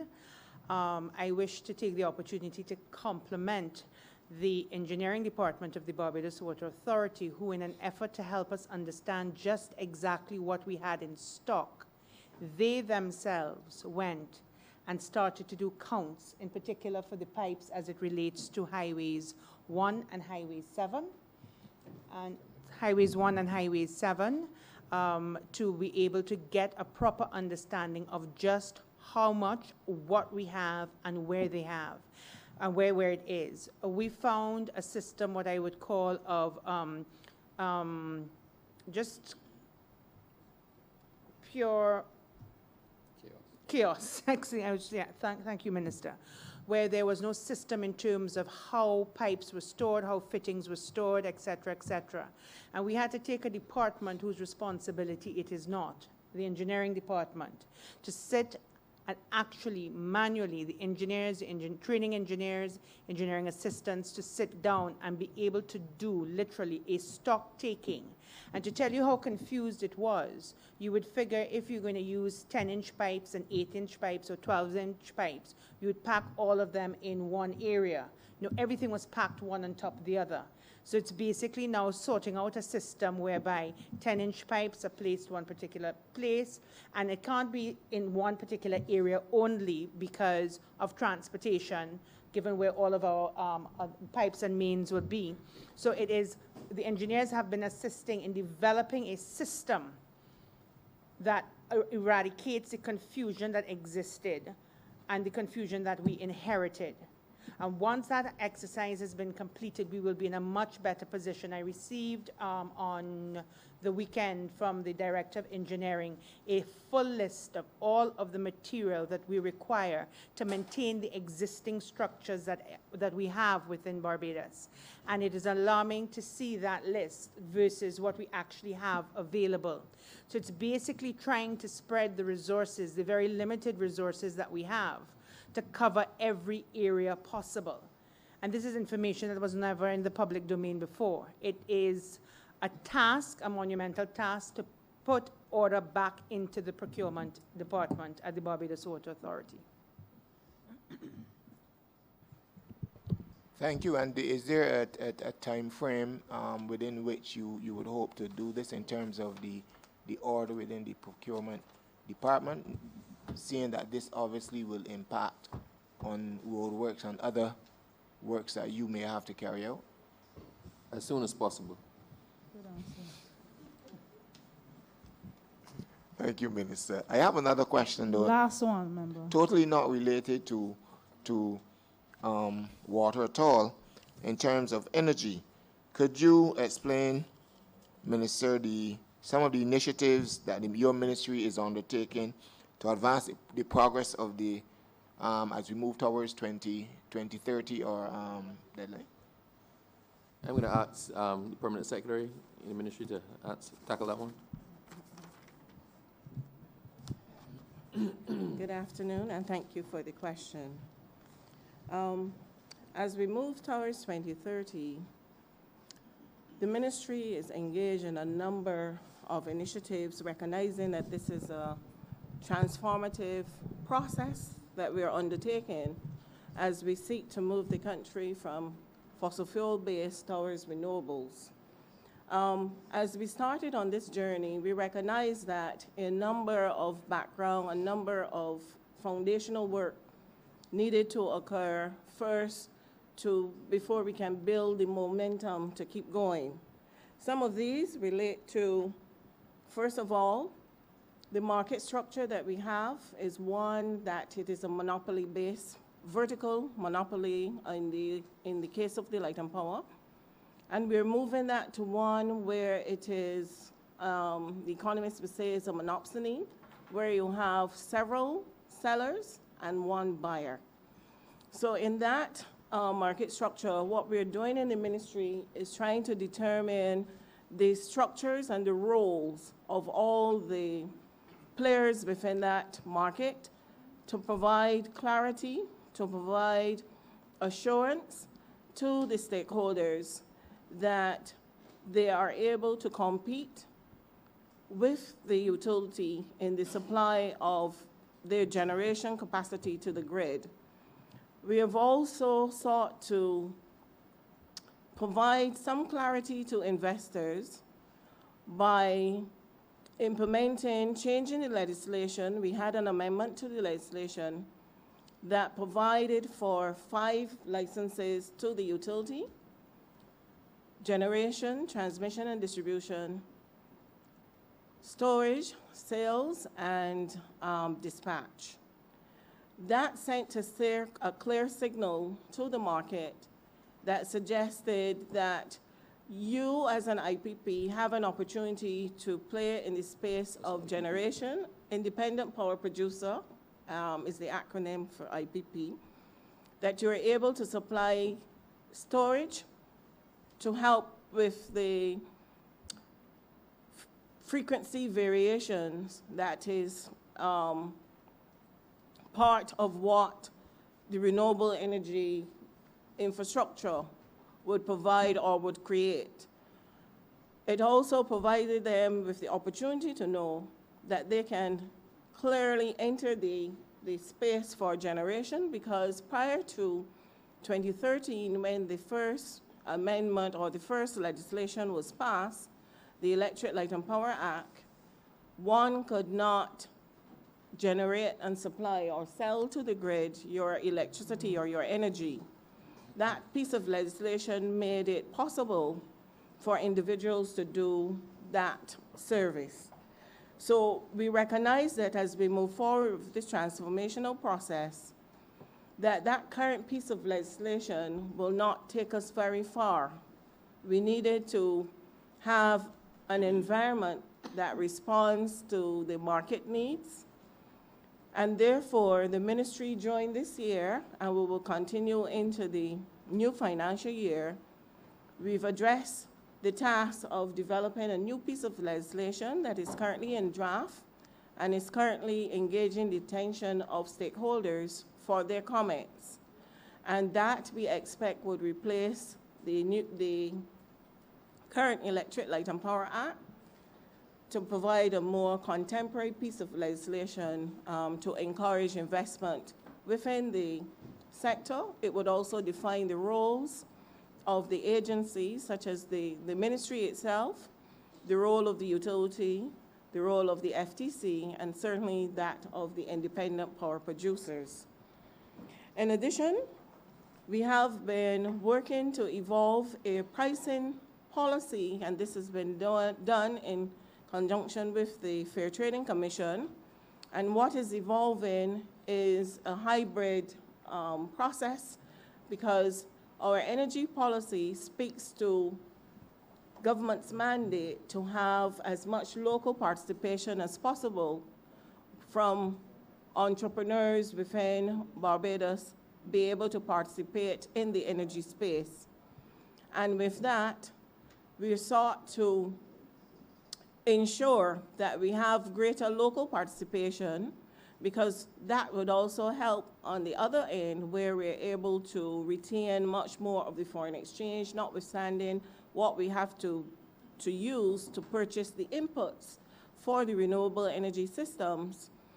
We are able to retain more of the foreign exchange, because then most of the profits would stay within as opposed to going out, which is what is the current situation. So we're hoping to change the ratio of that investment, where we're able to unlock some of the savings that currently resides within our local banking community for investments within the energy sector. We're also improving the licensing regime generally that speaks to solar and the other technologies such as wind, because at this point, we have none of those systems, no wind turbines at this point, onto the grid supplying energy. The Light and Power just recently supplied its application for the insertion of a 10-megawatt wind farm, and that is currently engaging the attention of the ministry. As we also move forward, we recognize that we have been able, through small steps, to be able to put 28 megawatts of renewable energy systems, including the 10 megawatt, in addition to 10 megawatts from the utility. So we currently have 38 megawatts of renewable energy capacity onto the grid. We recognize that as we move to 2030, we need to improve the insertion, and we have to do larger amounts. And therefore, part of the work that we have been doing also looks at how we can send a signal to the market that says this amount of capacity is needed, and therefore there's a competitive process for the procurement of that capacity for installation onto the grid.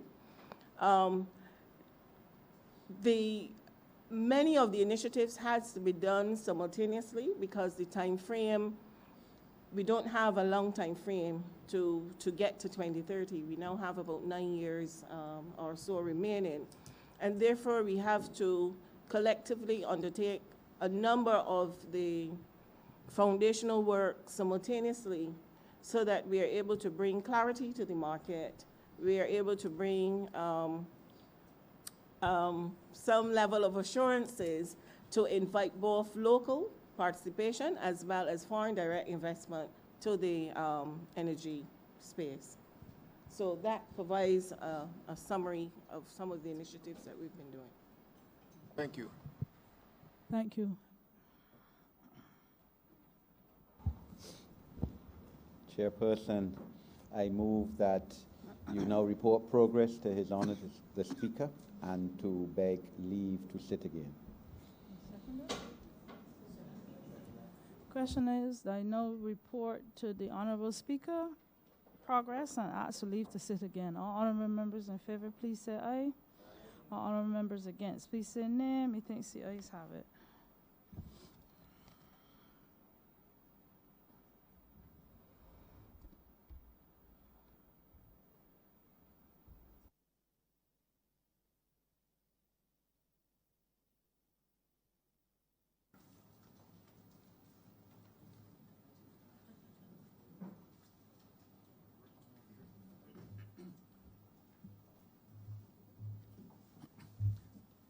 The Chairman of the Standing Finance Committee has reported progress and asks for leave to sit again.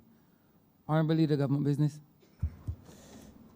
Your Honour the Speaker, I beg to move that this House be suspended until tomorrow morning at 10 o'clock. The question is that this Honorable Chamber be suspended until tomorrow morning at 10 a.m. in the forenoon.